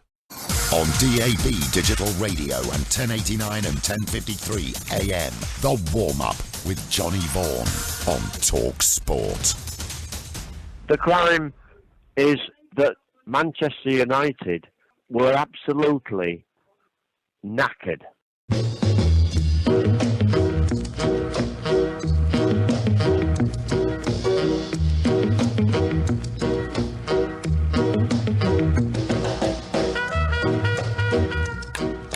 Good morning and welcome to the warm-up in association with Capital One. I'm Johnny Vaughan. On the day when Man United plan to, I'm not saying this should get rid of all their hopes of qualifying in Europe, but they've booked in a load of friendlies in the Far East while the season is on next year, should they not qualify for that Champions League. And Vincent Tan hits out at those that claim he looks like a Bond villain, which is actually this show. Who does that? Who does that? Saying that the dark glasses are because of the glare of the spotlight, and the gloves are because it's cold. Vincent Tan! Warming up alongside me, the whistleblower and the man with the definitive word of referees and more, the woodman Gavin Woods and Principal James Brown! Good morning. Morning, Johnny. Guys. Can I just apologise to Georgie, who I did upset a little bit. There's a lot of women who obviously work at Talk Sport. They do a cracking job here, and I think anyone who walks in here would say the femininity of the place, it hits you, doesn't it? Well, they're kicking our arse every week on the predictions. They really are. Yeah. They're 16 points ahead of me. And all I meant to say is that when I first came here, I just didn't look behind me and see that the two ladies loos are behind. Oh, I see. I just saw two gents gents lose side by side. I thought they'd done it as a bit of a sort of a manly joke. To have gents and gents. Sorry for offending you there, Georgie. And I didn't mean to highlight the fact you wore makeup, because I'm just saying normally. Keep digging. Normally, no, I'm not trying to dig myself out of trouble, but I'm saying normally when you come in, obviously her and Mickey, they have quite an early start. And I'm just saying, it's not a glamorous scene in here. I think our producers are quite glamorous. They are, and enticing. No, I'm just saying. I feel like often I'm working on Charlie's Angels. I am probably making it worse, but can I apologise to Georgie? There are a lot of women in this building. They kick our arse every week on the predictions. They do a sterling job, and I don't think anyone that has ever come here and had a game of football in that tea room round the side and looked at that vending machine would say this place is like a crime scene. It's like a crime. Do you know what? I would describe it as female friendly. Anyone who's ever sat back on that leather sofa in front of that prison recreation room. It is like it's association, lads. Out yourselves. Can't I stay in, boss? No, you've all got to socialise. I put antisocial tendencies on you. Sorry, I know a bit too much. You're right. It is like association room. It is, and I'd say a semi-open prison. To give it its due, it hasn't got that long-term luxury. No. Anyway, Vincent Tan is in the papers today. But before we get started, this is just to show what a feminine show this is and how female skewed it is. I'm going to start off with a love problem to Dear Deirdre today in the Sun. You ready? Yep. Dear Deirdre, I had amazing sex with a girl I pulled in a bar in Brazil. I have a pregnant girlfriend and feel ashamed. But what's my next step? What, to heal the situation? Yep. What's his next step? I'll tell you exactly what his next step is. Get out to the World Cup, mate. I'm only kidding. It's a terrible situation. It's obvious what the advice should be. Just you got to do what's right. Bet it costs you a fortune in those phone calls to Brazil, doesn't I it? bet it does. Yeah. Cardiff owner then Vincent Tan. As I led with this morning. Vincent Tan. Not evil. He's protesting too much. What I love about... Well, of course he's not. Actually, I know someone who works for him. He says he's a really good lad. I know someone who works for him. He told me to say on air he's a good bloke. No, he didn't. But what Gav loves about Vincent Tan is the fact he wears his Cardiff shirt over. Just pulls it over the shirt like Mike Ashley. But at also he Newcastle. tucks it into his trousers there. Yeah. It's gone half cowl, half Mike Ashley. But for me, that shows a lack of commitment. I'll tell you who else does that. Yeah, either wear the shirt or don't wear it. Yeah, exactly right. MPs do it when they're taking part in Yes. like a charity, Yes. like just to promote a charity in Parliament Square, and they just pull the T-shirt over their shirt. It's and a tie. very Boris Johnson look. It is, isn't it? It is. Yeah, I'm really behind this I'm thing. so I've just behind pulled it. the T-shirt on now. I'm so behind it. I put a T-shirt over my shirt and tie for one photo. And you op. can see the tie underneath. Yeah, it's a horrid. And the long sleeve of the shirt It coming looks out of really the T-shirt. tight. The point about T-shirts is they're not actually. Do you know what? You know, people sometimes say, "Why does Superman and Batman? Why do superheroes? You know, why do they wear their pants over their tights?" Yeah. But I was thinking about it. That they do it. But you think about if they didn't, right? You imagine if Superman wore his pants under his tights. Yeah, it wouldn't look And he had good. like a big VPL. Yeah. And like sort of really visible... Wait a second, James. Really visible Y fronts. It's just got to look like these joggers. I've been in the park this morning pushing the baby around. You see these joggers and they've got high-tech gear on I know, now. they all look like superheroes. They all look like superheroes or ninja. Yeah, And they're just I know. panting along, dying. Pushing a baby around. Were you picking a fight with him? yeah. He's kept me up all night. No, but James, I'm just going back to my superhero thing. And people, it was an old joke of why does Batman, if he's so smart, why does he wear his pants over his things? But think about it, if Batman was going to action and you just saw his jockey Y front underneath his gear, or the Superman underneath his tights, you could just, he's wearing really horrid pants or boxer shorts all cramped up. But then, think if he didn't wear any at all. Yeah, even And worse. it was just all sort of moundy Yeah, under there, not and sort of good. weird, and all the Not hair good. pulled round. And No, I'm just saying it'd be quite strange for Superman to go in action. You sort of say, Is this what you think about when you watch The Dark put Knight? some pants on, mate. It's obscene. I love that thing on Seinfeld where they said, why don't they just call them Superman, like Goldman? Superman and Batman. Hey, I've got some bad news though. I think for Cardiff fans, here we go. This is what we call. It's one of my favourite. One of my favourite words. But I think this is a perfect time to bring it out on air. Dire prognostications. Are you ready? Yeah. This is definitive dire prognostications for Cardiff fans. Are you ready? He says. Vincent Tan says when this thing is over, fans will understand and they should regret what they've done to me, and maybe some of them should apologise to me. When this thing is over. What's he going to do? Vincent Tan! I'll tell you what he's going to do. He's going to leave them. Is that he's a Welsh gonna leave fella? them. Die prognostications. Die prognostications. Oh, it's brilliant. It sounds like a really boring jazz record. Is it? Yeah. Is it? That was dire prognostication there from the Vincent Tan Quartet. Elevation's 9. On sax there, Vincent Tan. He laid that down in 1958. Never sounded so fresh. Anyway, jazz and sport, 11 to 1. Jazz size. But he says, when this thing is over, Tan! Yeah. He speaks He's got straight out of Bond baddie central casting. He's definitely got a master plan. Did you see Magat and Mourinho's press conferences? No, I didn't. The two of them. Well, It was together. It was together. It was like the two of them. It was like two Bond villains talking. Well, put it this way: you look at Magat and you suddenly think, "Blimey, Fulham have got nuclear. They've got a nuclear deterrent with He it." just needs a cat. No, he looks like definitely downstairs. He's got some depleted uranium. He's been working on something overnight. It looks like he's strayed from the Manhattan Project. Also, do you know Mr. what? Craven Cottage. He's kind of believable. Yeah. After 3 minutes, He's believable. No, but there's something about him that after 3 minutes, they almost beat West Brom last week. Yeah. West Brom scored in the 87th minute, but that was team. That's all right. The week before, when they drew 1-1 on the Mühlenstein, it was like, oh, that's poor. But now, McGavi's just instilled this fear I know. into everyone who's gone, yeah, that's brilliant. No, but if you looked at the press conference this morning, it was like, you know, when you used to have Karpov versus Kasparov at chess. Chess, yeah. Yeah, it was like that with no chessboard.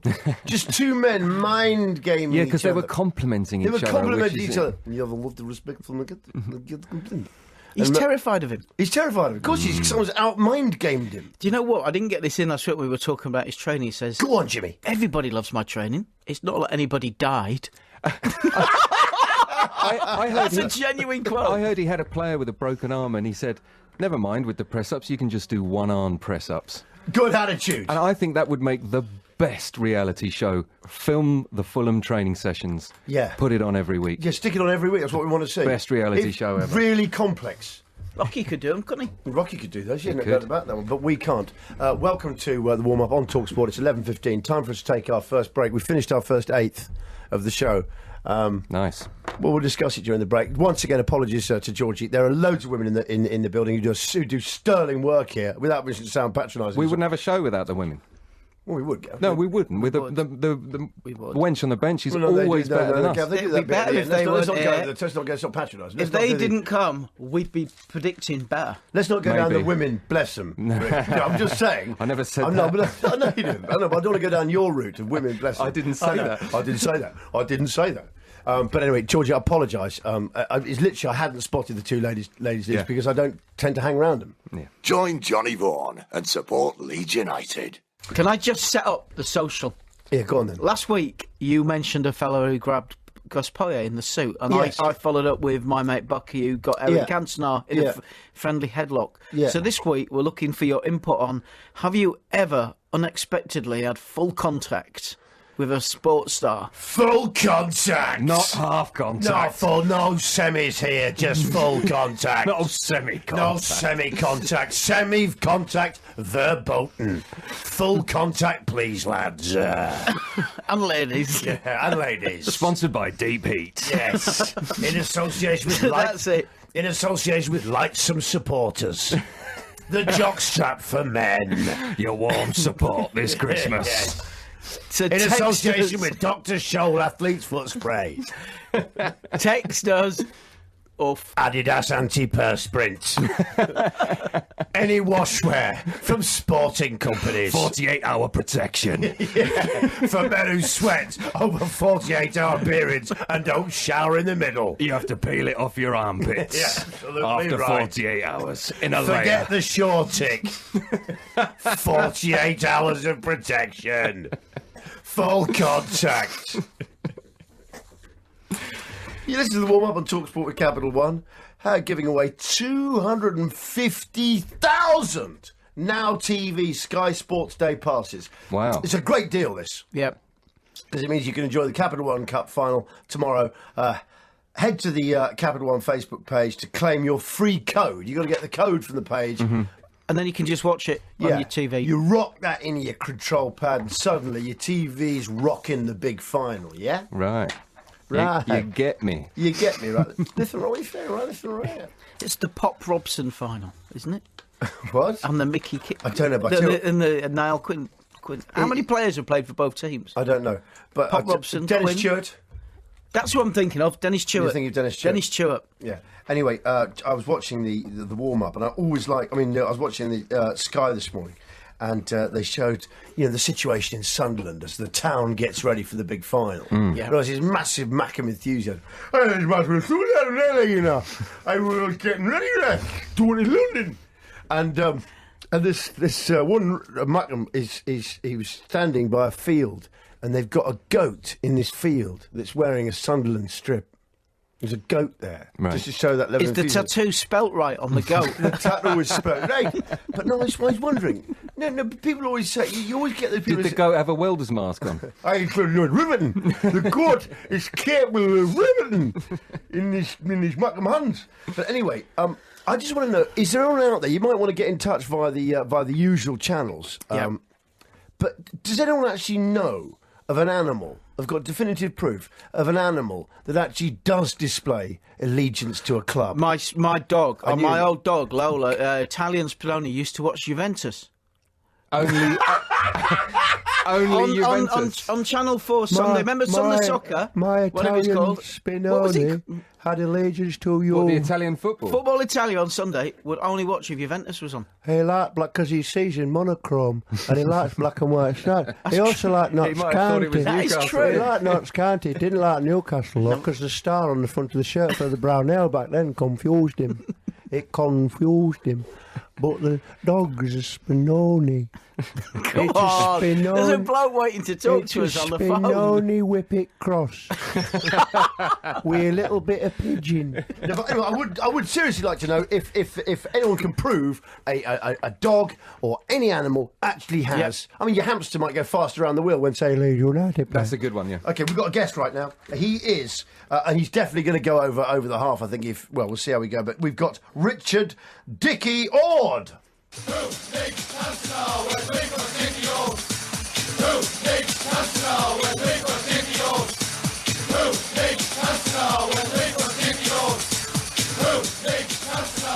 Who needs Cantona when we've got Dickie Ord, as recommended by Niall Quinn. It's our new guest booking policy. Dickie, good morning. Hello there, mate. Are you all right? I'm champion. I'm a bit tired. Had about 20, 15-year-olds around my house last night for my kids' birthday party, and so I had to look after them all night. So my house is surrounded by sick, Johnny, at the minute. Okay, hang on a second. Your house is surrounded by sick. Yeah. Okay. Well, like a moat. That's a beautiful image. Okay. What's more disturbing is his kids only... A moat of sick. What's more disturbing is his kid's only 9. Now, how old's your kid? 15, mate, twins, 15-year-olds. So I had a boy and a girl. 15, wait a second, 15-year-olds have had 10 of each. 15-years have had an all-nighter? Yeah. Oh. 10 of each, mate. I locked myself in the toilet at one stage. Did you? What made you get away? What made you have to take such strides? There's no humour to be found in that. How did you have your players warming up when you were a manager at Durham City? We had a female physio. I just used to tell her to give them a rub, Johnny. Did you? Yeah. Wow. So you actually got good rub downs there, did you? Yeah, we did. Yeah. Okay. And how did you warm up yourself when you were a player? The same thing. Women physio, just give her a bit of a rub down, and that was it. Team talk off the gaffer and just go straight out. Okay. What was the team talk like from Reedy, Richard? Oh, it depends what mood he was in. To be honest, I used to hide myself away. To be honest, you used to hide. Yeah. During team talks. I was going to say, this is a theme now of your life. I mean, you hide during your kids' parties. Yeah. You hide during team talks. Dickie Ord, man of fear. You really are. You're quite. I'm not saying you're quite the coward, but we're 3 stories in, and we've got 2 cases of hiding. It seems to be the only thing you'll come out for is a female physio. Did you ever hide from them? You wouldn't want me in the trenches with your mate. No, I bet. It sounds like it. You'd probably stay in there when Will went over the top to certain death. Okay, 1996, Sunderland win promotion to the Premier League with just one foreign player in their squad. How did you help? What was it? Was it Kubicki? It's Kubicki, wasn't it? It was Darius Kubicki. Yeah. Darius Kubicki. How did you help him embrace Mackem culture? To be honest, Darius just kept himself to himself, Johnny. None of the lads got on with him, to be honest. Did he hide? Because he was a foreigner. He used to get changed in a separate room to us. And, was he hiding? He was hiding. Wow. So, I'm going to tell you, having had a night out in Sunderland, which I told you about last week, I can see why you all hide. It's a scary place. Didn't the manager say, "Hey, come on, Darius, get in with the rest of the lads"? No, I like to say, even on nights out, mate, he used to hide, scurry off somewhere on his own. We thought he was a bit of a serial killer, to be honest. Did you just say scurry? Did you say scurry? What is he, vermin? You were using language people describe vermin with, like, some rat. What was a yellow rat? Even Reedy didn't like him because he was just about to break the record for the most consecutive appearance of an outfield player. I think it was something like 121, and on the day of his record, he really dropped him, so...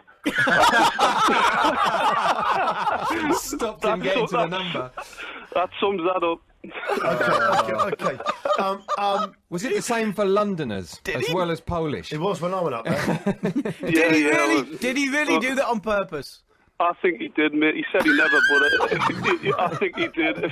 If you would ask him now, I think he did do that on purpose. Do you know, Dickie, when we interviewed Reedy on here, he did it hanging out the front of his window. Yeah, he claimed his reception was so bad, he was hanging out the front of his house. Yeah, he was, yeah. Did he not get blown away with the wind with them lugs? Yeah, exactly right. Anyway, let's get back. Let's talk about this guy Kubicki, because this fascinates me, because we've got such a different attitude to foreign players now than when you openly just didn't like That's them. because there's more of them now in the they team. outnumber the homegrown players. Johnny, there was one morning we went in and we signed a lad called Derek Ferguson from Hearts, and there was a hello. Yeah, got you. And there was a lad called Derek Ferguson from Hearts who never used to see a boot or a goose. Anyhow, we've all walked in and there was like a little weights room off the home changing room, and Derek's got Darius up by the throat, and we didn't know what had gone on. What had gone on? So they had to be separated. There was another time we played at Man United. No, wait a second. You can't just say he had him by the throat. Nobody liked him, mate. Honestly, it's It's extraordinary. That's brilliant. Different age, isn't it? They wouldn't understand now, John, but back then it was a different game. No, It was a different game. There'd be court cases. Okay, listen, you're going to stay on the line. Please stay. Yeah, because I'm going to go for news. Apparently, they want some sport and stuff in the show, so we're going to take a bit of a break and have some sports news. And we're going to come back with more of Niall Quinn's thoroughly recommended Richard Dickie the Ord. Excellent. Great. Talk Sport. On air, online and on TV at Virgin Media Channel 927. Welcome back to the warm-up on TalkSport. That was Pete Abbott there, the man, the legend. He's leaving us now, but we say hello again to Richard Dickie Ord. Dickie, hello, you there? Johnny. Hello, Johnny, lad. I'll read. I think... Way, lad. Okay, way, lad. Now, where we left you was with Derek Ferguson, who had a Polish player... Kubicki. ...by the throat in the little weights room off the whole table, and the reason he was angry with him, and this shows a different era, was simply because he was foreign. That's correct. Okay, thank you. Any other stories about Mackem culture back then? Well, I'll tell you a story about Niall. Probably the best story about Niall. Yes. Well, of course, you're here today because of Niall Quinn. And while you're doing the interview, I'd like you to try and think of who we're going to have next week, because you're booking the guest. Well, I'll tell you now. Get Darius Kubicki on.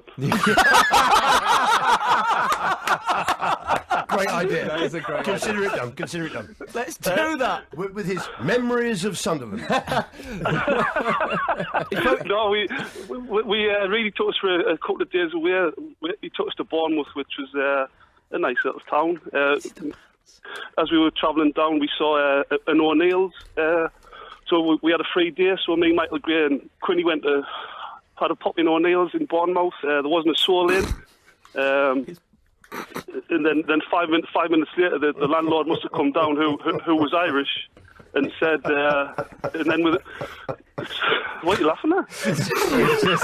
Yes, you. You're just talking about three professional sportsmen. Three professional sportsmen in another era. That's brilliant. By the way, we didn't invite Darius for the drink. I mean, but it's an era where Scotsmen throttled foreigners in weight rooms, and before a game, three professional sportsmen swagger into empty pubs. Maybe Derek with Irish landlords in Bournemouth. Maybe Derek Let's hear the story about the pub. Anyhow, this Irish landlord, he obviously rang all his mates and that, and within the space of half an hour, there was a queue down the street wanting to meet Niall. Yeah. We had a great day. Mickey Gray got carried home off the physio after about 3 pints. I think I lasted about 10 pints. And I was rooming with Niall at the moment. Man up! And I'd never had a KFC before, Johnny. So I got the physio. Sophisticated it is. What do they do in Sunderland? You just kill them yourselves. Yeah. Live chicken. They have a KFC. I'm used to live chicken, John. I'd have to wring their necks. Live goats. Live goats, Johnny. Mackem fried goat. By the way, you could have a winner there. You could do. You really could do. MFG. Aye. Colonel Ord. I forget what I was saying now. You were talking about how you... Who cares? we left you at 10 pints. The other guy had 3. Anyhow, I went back to my room with a KFC bucket. And when what? KFC bucket. Oh, a KFC bucket. Oh, sorry. So I've gone round in my room with a KFC bucket. Full of fried goat. Right, okay. And apparently Niall come in after and actually there's a plaque up where Niall was sat on that day. I didn't understand that. There was a plaque. There was a plaque involved. He just picked a plaque up and Niall involved. Go on, what was... There's a plaque where Niall sat in O'Neill's. All right. He and Niall Quinn sat here and drank 25 pints of Guinness, and we're still standing. Whoa! Anyhow, like I said, Johnny, Niall Quinn drank 25 pints of Guinness, and he was still standing. He must have had a horrible hangover the next But have you day. seen the size of the bloke? No, because he's a man. And he started a game half an hour later. Right, and he's he still got up for training the next morning. Wow. That is a different era. And how he got for training the next day, did he? Oh. Yeah, he did. Yes, bright as a light, mate. Anyhow, he walked in the room, and all he could see was bones. He thought I'd murdered somebody, Johnny. He said I was lying there, stark naked, with a bucket on my chest, and I must have just been taking a bite out of the goat and just chucking the bones on the floor. He came in your room, That's brilliant. hungover. But the funny is, he actually wandered in to see if you were all right. He had 25 that's pints. brilliant. That is brilliant. Oh man, and there's I think you're about to see the goat. There's the goat now on television. If you're watching Sky, Oh, you there won't it watch is. Sky's Yeah, watching. yeah. Sorry, there's the goat on telly right now. Live. Live. Live That's from not Sunderland. live because I saw that earlier. And that Okay. goat hasn't moved in. That goat will be fried now. Has it got a Sunderland shirt on? Yes. Yes. Yeah, It's got a Sunderland you shirt can on. eat that later in Washington. Yeah, unless that is a takeaway and that's just the packaging. That's what they come in. That's the pick your own section. Like a straw. Yeah, we get the joke. Okay.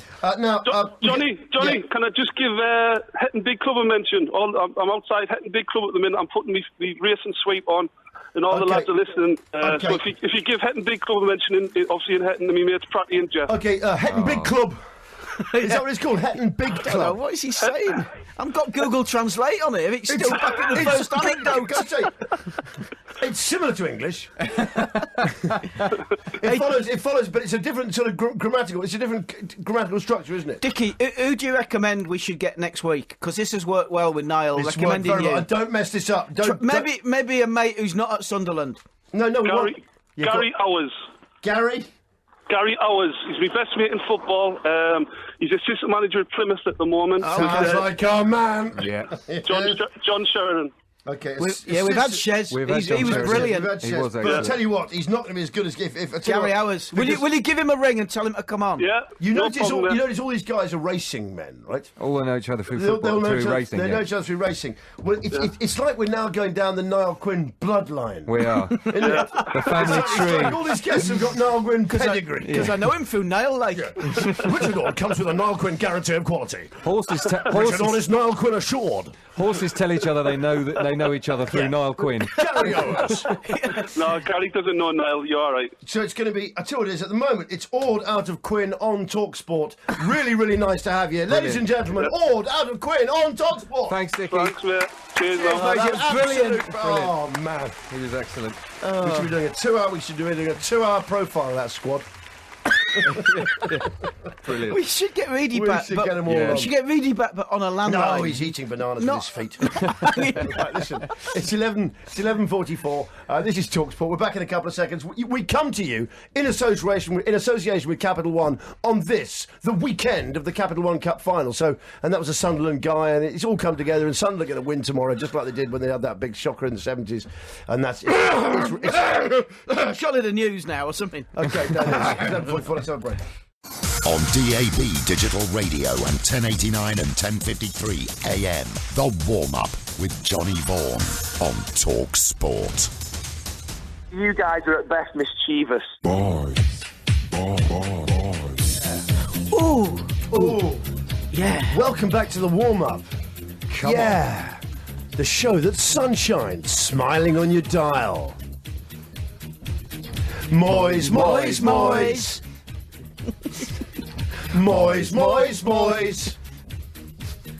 Moyes, Moyes, Moyes. And that's really as far as we got with that one. Better work on the lyrics, guys. This is a show where you have to remember everything we say is within a humorous framework. Legally, I have to say that. I think there's some comedic historians would challenge that. Do you think? Yeah. Okay, fair enough. Moyes, Moyes, Moyes. Okay, That was Gary Neville saying we were mischievous. He's looking for a good time, I though, noticed Moyes. he's buying a football club. Has he? It sort of slipped under the radar. He's buying Salford City. Is he? Yeah, it was reported about... Valentine's Day it was reported. And everyone seems to have missed that.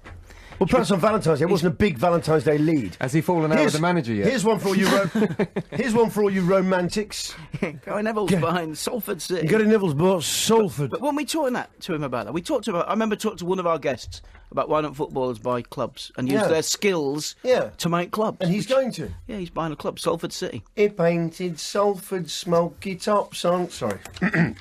I sat next to Brian Clough at a Royal Variety performance once when he was the Forest manager. There was a comedian on stage who ran, tripped and fell and did a double flip into the stalls to roars of laughter. I nudged Brian gently, leaned over and politely suggested he should sign him, guaranteeing a penalty every game. That's Andy. That's a good one. It's very good. But what I like about that is he gently nudged Brian. Yeah, because let's face it, Brian wasn't averse to hitting fans. I mean, he actually hit that fan, didn't he? Fair play. During that pitch invasion. It's like Keith Richards when he chopped the mother down. And with his Nottingham, guitar. the Nottinghamshire Constabulary backed him. They said, yeah, crack away, Brian. Dave Lee says, I once walked into John Wayne's legs as he walked out of a hotel in London. So my dad says, I was 5 or 6 at the time. I know he's an actor, but he used to be an American footballer. Does that count? I think it does. Yeah. That sort of counts. I mean, I don't think he's an ex-sportsman. I don't think John Wayne's remembered as a footballer. What are you looking for, Gav? I'm looking for my Back in Black. What are you looking for? What are you looking for? Oh, James, where are they? I haven't got gig Back in Black. Well, I've got Back in Black. I've got the questions. No, here, but so I've lost my notes. I've got the questions. Yeah, too late. Okay, a bit of chaos here. It's 12:07. This is the warm-up live on TalkSport. James, Leeds are always on when we're on the show. It's great. I've had it fixed. Leeds United. It's fantastic. It must be like 10th time. It is. Every week we've got Leeds United on telly. It's good. Makes Sky money, doesn't But it? when Leeds United on the telly, I don't know, to me it just feels always like the 70s. I'm happy with that. I'm quite happy with that. You know, when you mentioned ties earlier. Yeah. This has got a football tie-in, but we were talking about politicians. Vincent Tan and his tie. Vincent Tan. I'm changing the colour to yellow again. I had a meeting with Mohammed Al Fayed once, who was the former Fulham owner, and it was ostensibly to talk about doing the Fulham football magazine.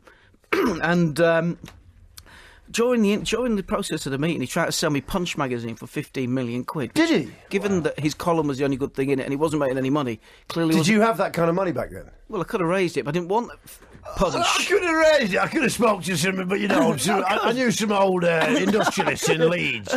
No, but anyway, I could have raised money. During the meeting, he proceeded to shower me with gifts, including a big pink book, which was a guide to his castle in Scotland, a huge bar of chocolate, 2 clip-on ties, and a tie that was sponsored. What? Well, for wearing for Leeds in the executive box. What did he invite you to? What did he invite you to? His castle up in Scotland. And when he invited you, did he send you a stiffy? Okay, do you know what? Let's move on. I mean, it was just quickly. A weird gift, a tie with Viagra written all over it. I've become quite obsessed with Vincent Tan. I've got to stop it. But it's just a way of... there's something... there's a great article about him in The Sun today, page 66. Do read about it because, it just gives you a real good insight into Vincent Tan. Warm-up on TalkSport with Capital One, the credit card that supports the supporters. You're listening to the warm-up on TalkSport. Horns alive! If you're not watching the Capital One final tomorrow, there's a semi-final on in the Southern Sunday Football League. St George's are taking on the Royal Lions. Big game there in that Sunday football. Good luck, lads. Right, it's time for... Back in Black! Back in Black!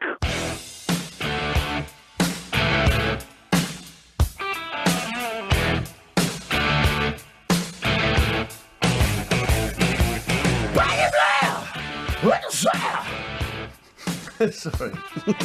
We had a great time. I took Gav to AC/DC last time they were in London. Oh, they were great.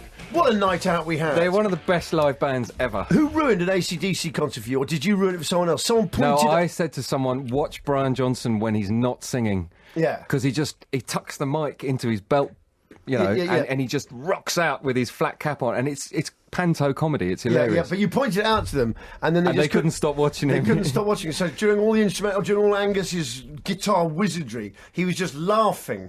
And Brian just turned into panto, and he said, "Gav, I completely ruined the gig for him." We had a great night. Oh, it was brilliant. It was a cracking night. It really was. Let's talk about what a crack. No, let's not. No. Let's talk about some refereeing. Here. Yeah, UEFA. Now, UEFA are considering broadcasting conversation between refs and players. What do you think here, Gav?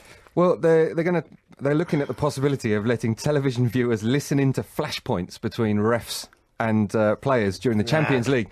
I mean, they'd have to broadcast that at 1 in the morning, wouldn't they? Yeah. But There's also, so much swearing. But they'd also need translators, like Yep, at they would. United Nations. Do you know something? The reason it's a really bad idea, because already They do it in rugby, don't they? I mean, it's bad enough with Anelka, where the FA's got to have an inquiry when his mate's been nicked 8 times with anti-Semitism. I mean, he knows what the guy is. He knows what the gesture is. It's pretty clear cut. Yeah. Well, I mean, you could say. Yeah. I'm not saying. I mean, it is an offensive gesture, and since that's his mate and he's showing back, but yet the FA are dilly-dally on that. You can imagine now when they go.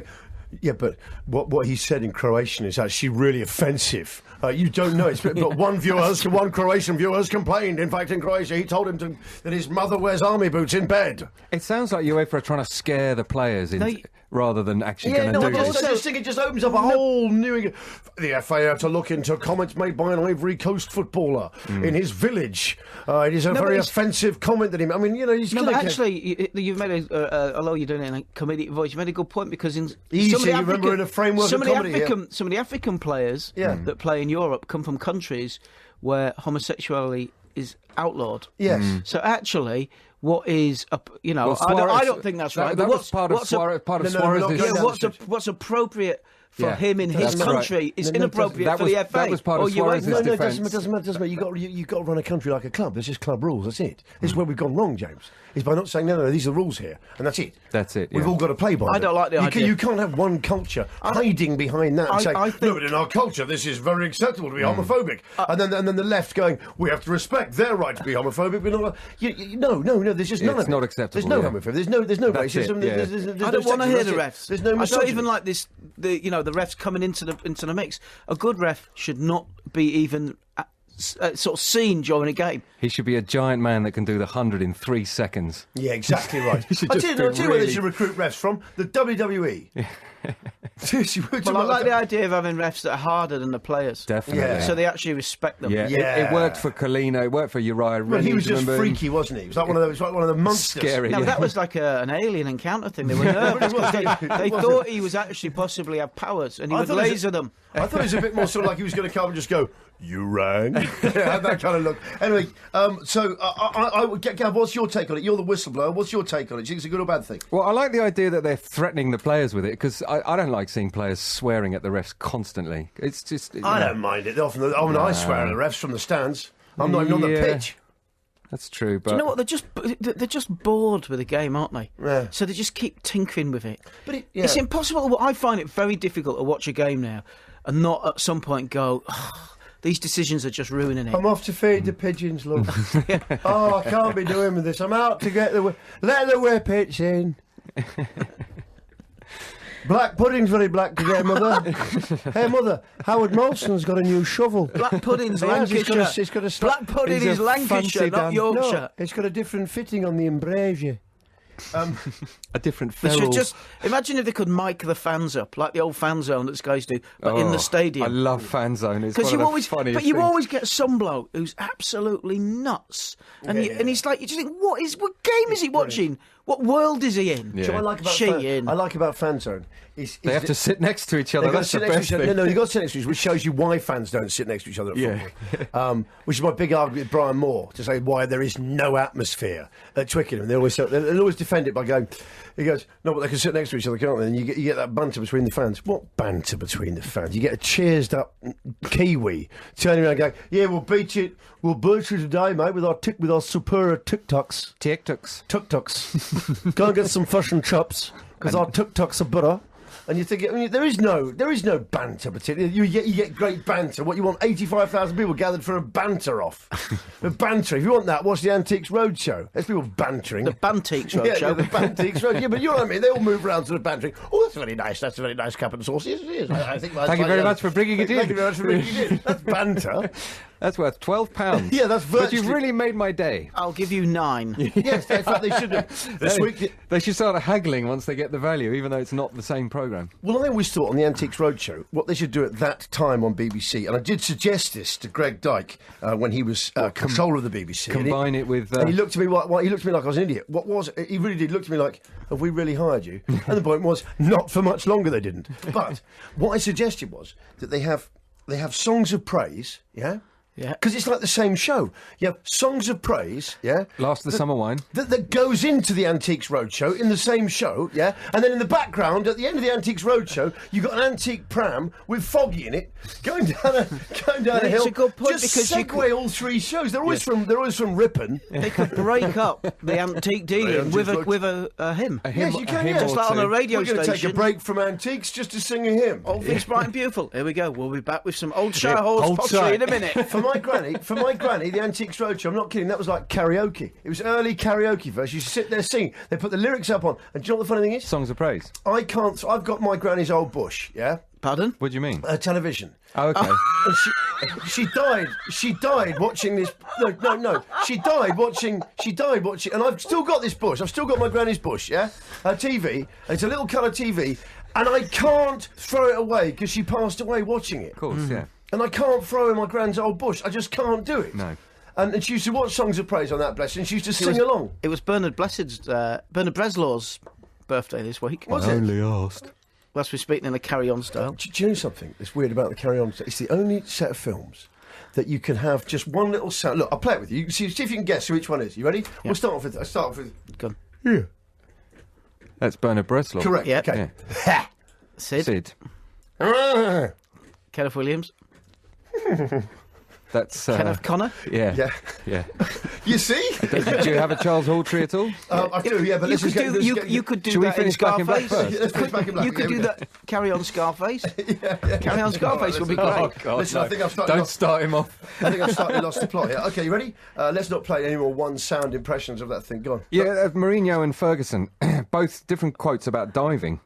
Mourinho, when he was at Inter, said, I hate diving, but I'm not happy if a player is kicked in the box and he tries to remain standing. Yeah. He said it's very rare a ref gives a decision if the player doesn't go down. He's got a really good point. Yeah. If a defender has intent to foul and tries to foul a player, but he manages somehow to stay on his feet, even if it ruins his chance to score, that should be a pen. Yeah. But you've never seen it given, have you? No. Never. So they kind of have to go down. Has doing the show, Gav, has it really changed the way you sort of watch No, telly? it goes... You sort of watching the ref now instead of the game. It really do. I mean, I know. It's... yeah. Your missus must love it even more. Oh, I know she's a big fan. Do you support refs now? Yeah. No, I actually personally think that it doesn't work. I think the refs don't have a difficult job. I think they have an impossible job. It doesn't work. We shouldn't get angry. Why aren't they just using technology, which is there to help we shouldn't get angry with one man for not doing what's impossible. It's just not fair on him. Yeah. Anyway, in Fergie's book, which I read recently, I'm probably the last person to read it, he said he spoke to Ryan Giggs about not going down. Yeah. And he said he could have won so many penalties if he had. And he said, I asked him why he didn't go down when he would have been entitled to, say, if it was a foul. And he would look at me as if I had horns, and he said, I don't go down. Wow. So I would like to pay tribute to Ryan Giggs. He must have made his mind up when he was 15. I don't go down. Do you know what, Ryan Giggs, man?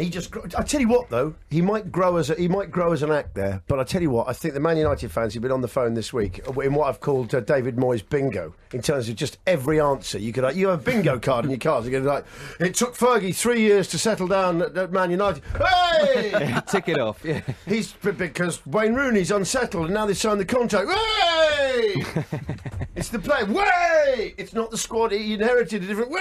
It's a great idea. Backroom interference. Way! I blame Bobby Charlton. Anyway, just to finish off, I've got a little update about the dog that was thrown at the ref in Spain. We spoke about it last week. Yeah. Hold on. Yeah, no, He threw a dog at the ref. Someone threw someone else's dog at a ref. Genius. It's so unfair. I know, it's brilliant. It was a Yorkshire Terrier named Goofy, which is quite weird for a Spanish fan to have a dog called Goofy. But anyway, the dog is fine. Yeah. And the fan who did the dog throwing has been given a €200 fine. Nice. The dog was concussed How slightly. do you assess the damage for that? Well, the dog was... I don't know. There must be a big meeting to say, what's that apparently, worth? if the dog had died or been seriously hurt, he would have gone to jail for a year. Nice. Which is quite a serious punishment, but I'm quite behind it. You shouldn't throw dogs. You just finished your feast and you calmly binned it in the recycling. I lost it Can earlier. I just finish the point I was making about Yeah, go on. David Moyes?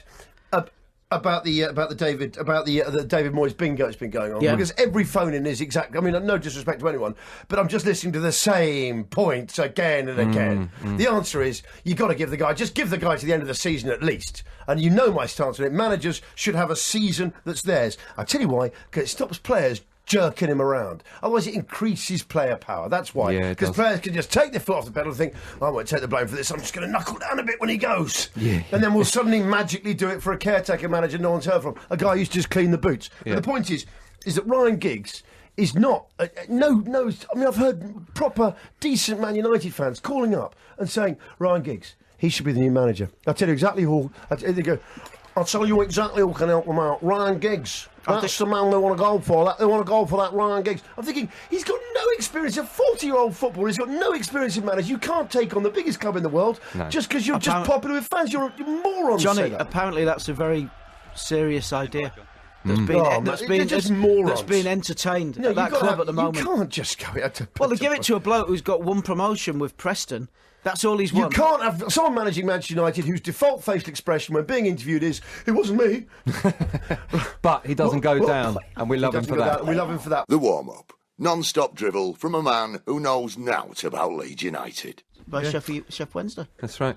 That's right. And that was a live conversation you just caught the tail end of between James Brown and Gavin Woods, actually talking about football. Fascinating. Actually talking about football. And we're just talking about the curse of Talk Sport. And Harry Redknapp, now we've got another shot on the screen there, and he's sitting in the Bet Victor chairs he down. looks I think. disgruntled. He looks disgruntled. But look how merry the Mary Curie Cancer Care. It's a sheriff's badge he's wearing. It's really good. He's ironed it out to make it look a bit fatter. Yeah, Sandra will have done could that. Could I add? I wish every month there'd be a charity do because I quite like to wear a flower at the old lapel. And you can't. You don't want to wait for a wedding to be able to put one in. Yeah, but no, just look. It just brightens things up. But I tell you what. Here's a suggestion.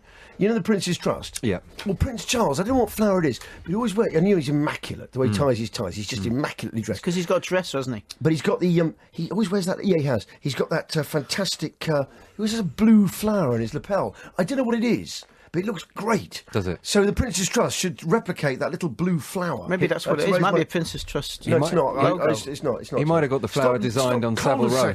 I'm going to keep you. Do you know what? I was in a restaurant. I was in a restaurant in France years ago. I was in a restaurant in France years ago, and I noticed that all the waiters, all the waiters had parachute badges on. Yeah. Did they? And I thought, they're all ex-parachutes. You know, the shape of a parachute with the lines coming down.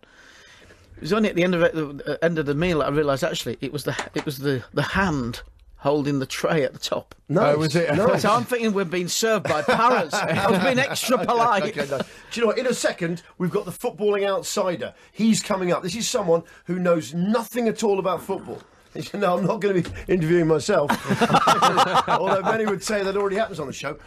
We've got someone. I just want to find out what people who know nothing about football. I mean, I speak conversational football. You're fluent in it. Here's a guy who's a non-speaker, and we're going to be finding out what he's managed to take in this week, almost by osmosis. At the other end of the scale, though, we have Anne Diamond, who, of course, anchors. He knows here everything. on Talk Sport. He knows everything. Except when he's talking about Arsenal, obviously. Yeah, he knows nothing about them. Anne, are you there?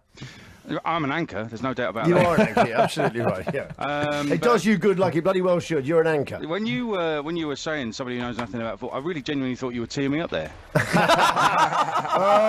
And certainly Adrian's no slouch. Well, I know a bit about the game, and my friend Adrian, he's quite the expert. He knows a lot, he just hides it well. He does hide it well. I speak football in a different language, I think. Yeah, I'm right about Arsenal, though. Which bit's wrong? Adrian, what have you got coming up? Let's not get involved in that. Adrian, no, I want to know which bit's wrong. Oh, no, we can't get into that Oh, now. all right. No, but this is where you get really leery. No, Yeah, it is. you suddenly got real like pub geezer. No, I want to know. What don't I know? Come on, then. It's, You said it. You bring it on, son. Go on. What? Gavin, you have to go on his midweek show, you know? You've got nothing, Gavin. You've got nothing. Oh, no, What I've got you bringing? plenty. Easy. I mean, it's just handbags at the moment, but my goodness. Anyway. Man bags at dawn. I'm at Adrian, Craven Cottage. I'm watching Chelsea today, mate. I'm watching your boys. Well, watch it, because I tell you what, that new manager, he's got the look of the nuclear physicist about him, and I suspect underneath that stadium, Fulham are preparing a massive depleted bomb. weapons-grade plutonium. I think I saw them last week, actually, Fulham, and they were better. They should have won at West Brom. Have you got a Geiger counter with you? I think that's going to be your most vital thing down there. I knew there was something I've forgotten. check his feet for radiation if you go past him. Arsenal are playing this afternoon as well. They've got a tricky one at Stoke. We've actually sent Ray Parlour beyond the M25, which is a miracle in itself. And Liverpool playing later. We've got live commentary, all the games, all the goals, and round the grounds as well. I'm really looking forward. Round the grounds as well. You go round the grounds, Adrian. Is Harry still looking disgruntled? Is it because you're down in Fulham there? Have you sort of Londoned it up a bit? Do you know what? Wherever I go, I pick up the accent. So I've been in Sheffield all week. I'll be talking like that. Have you saying what's wrong with thee? Eh? What's wrong with thee? Happen. Up. Listen, Jake, we've got to go, Edge. I've got the outside on. That was Anne Diamond. He's on this afternoon. It's an explosive show, explosive action, and Adrian is a mild-mannered guy. Okay, let's have our outsider. He's on the phone right now. Outsider, are you there? I am indeed, yes. Okay, outsider. Now, I've got down here that you actually know nothing about football whatsoever. Well, you've been falsely briefed. I do know a bit about it, but I don't really follow it. Okay, you don't really follow it. No. Okay. So, you take very little interest at all? Yeah, let me begin by saying I actually think the game of football is a fantastic game. I just don't like the industry that surrounds it. Okay. I used to play it a bit. I used to go and watch it, but I haven't been to a game in 30 years.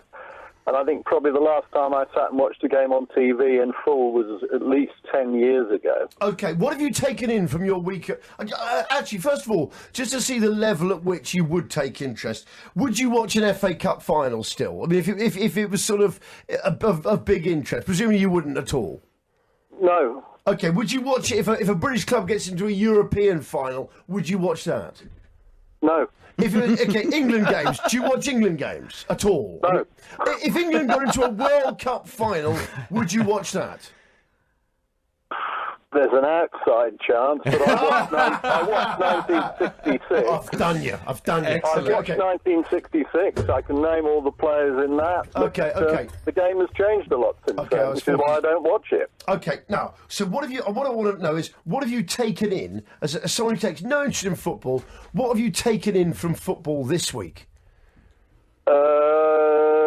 Chelsea are the only English club to avoid defeat in the first round of their Champions League match. Not bad. This is just the headlines with him. This is the outsiders' headlines. Any other big stories you've taken in just via osmosis?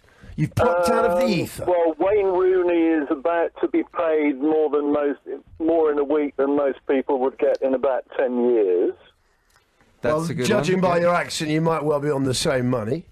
Go on. Absolutely not. Okay, I'm joking. I was just being gorgeous. Okay, what else? What else have you taken in this week?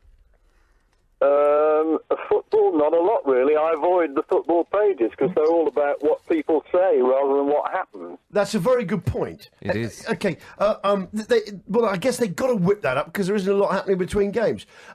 What have you heard about Dave? What have you picked up about David Moyes at Manchester United? You picked up anything there from the? But he's under a bit of pressure. But he was on a hiding to nothing. Anyone following Ferguson, it's the same as Wilf McGuinness following Busby back in the late 60s. And your point emerges here, you see. Yeah. Is that he's coming up with what the most in-depth football phone-ins actually conclude with. It's the long view in an instant. It is. He's not getting involved in the nitty-gritty. Yeah, he's not getting involved. He's not getting involved in the nitty-gritty. Anything else you picked up from football this week, outsider? Any controversies? Have any more workers died in Brazil? I can't tell you that one, but you picked that one out as well. Well, FIFA have been checking the stadia, haven't they? And yes, they have. There was one city where they thought they might have to take it off the list of venues, but it passed muster, apparently. Okay. Do you know what, Outsider, thank you very much. Those are the headlines in sport this week, according to someone who takes no interest whatsoever in football. Thank you very much, Outsider. We'll speak to you. Can we speak to you next week? He's gone. Hopefully we'll speak to him next week, and he'll avoid all football. All the headlines. And he mustn't cheat, though, that's the thing. No. He mustn't cheat. Thank you, James, for taking such an active part in that. What was that, class thing, was it? Well, it was a class thing. You just took a real. I'm watching Leeds. Yeah, of course. This game's on. James, I tell you what, James, I don't pay you. What? I don't pay you at all. Listeners love listening to James watching football. No, it's great radio. It's 12:40. It's 12:42. This is the warm up on TalkSport. Gavin, did you find that? I mean, did you find the Outsider quite engaging? I believed him too. I thought he was going to maybe play it down a bit, but it sounds like he did stop taking an interest years ago, doesn't it? But what I found interesting, it's just that. It's really hard not to follow the nitty-gritty. It's really hard. No, but his conclusion still, this is a guy who knows nothing about football whatsoever. But he gets to the same place everyone else gets. He gets after to the all same the place, arguing, which is what we're trying to sort of illustrate. Right, okay, listen, we're going to take a break. We're back in a second. We've got our match day predictions. We've got Ipswich Town in a minute, which we definitely will do as a tribute to our lovable producer, and that's coming up. The warm-up on TalkSport with Capital One, the credit card that supports the supporters. This is the warm-up on your TalkSport. All thanks to Capital One. Do you want to watch Man City and Sunderland go toe-to-toe at Wembley tomorrow? Do you want to see that, Gav? What, full contact? Full contact! They're going to go there, absolutely right. But you know what? Some people haven't got Sky Sports. They haven't got a package. Yeah. So Capital One have joined forces with Now TV to give supporters a free Now TV Sky Sports Day Pass. Woo! Fantastic. Woo! Yeah!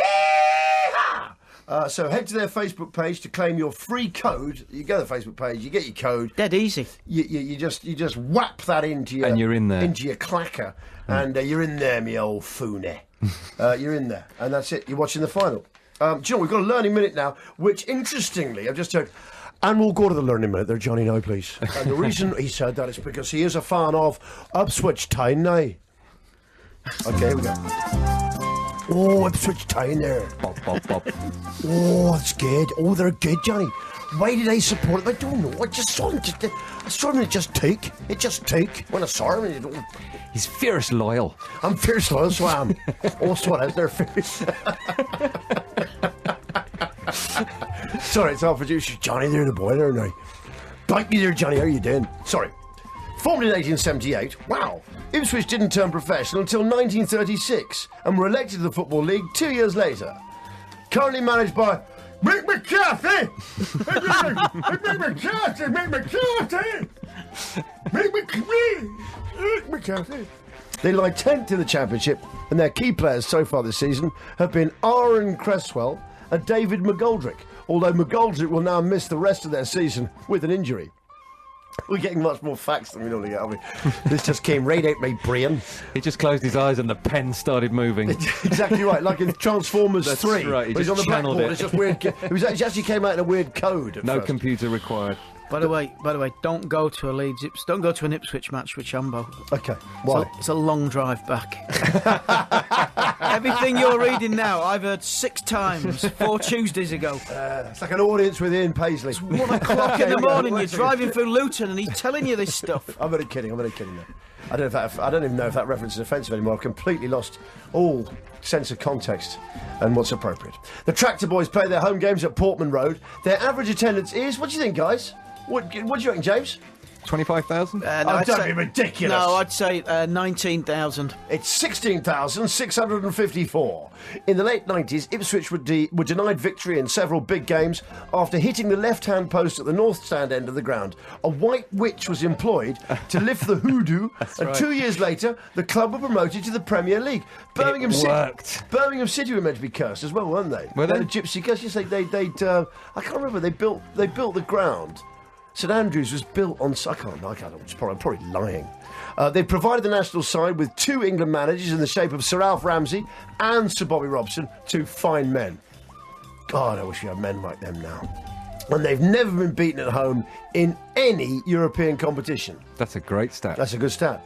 And that, ladies and gentlemen, is Ipswich Town In a minute. There's an Ipswich connection with Dickie Ord. Is there? This is the only thing I know about Dickie Ord. He He made his debut in a 7-0 hammering of Southend for Sunderland. Did And he? 4 of the goals were scored by Eric Gates. Really? Who made his name really At Ipswich. He was a good striker, yeah. I just said that because, you know, it'll infuriate the producer that he didn't know Did that. he feed you that? No, I just know Well, you it. could point out a connection here. There is a connection. You could just point out the Eric Gates scored in that game. You could point out that connection and go Ipswich Town later.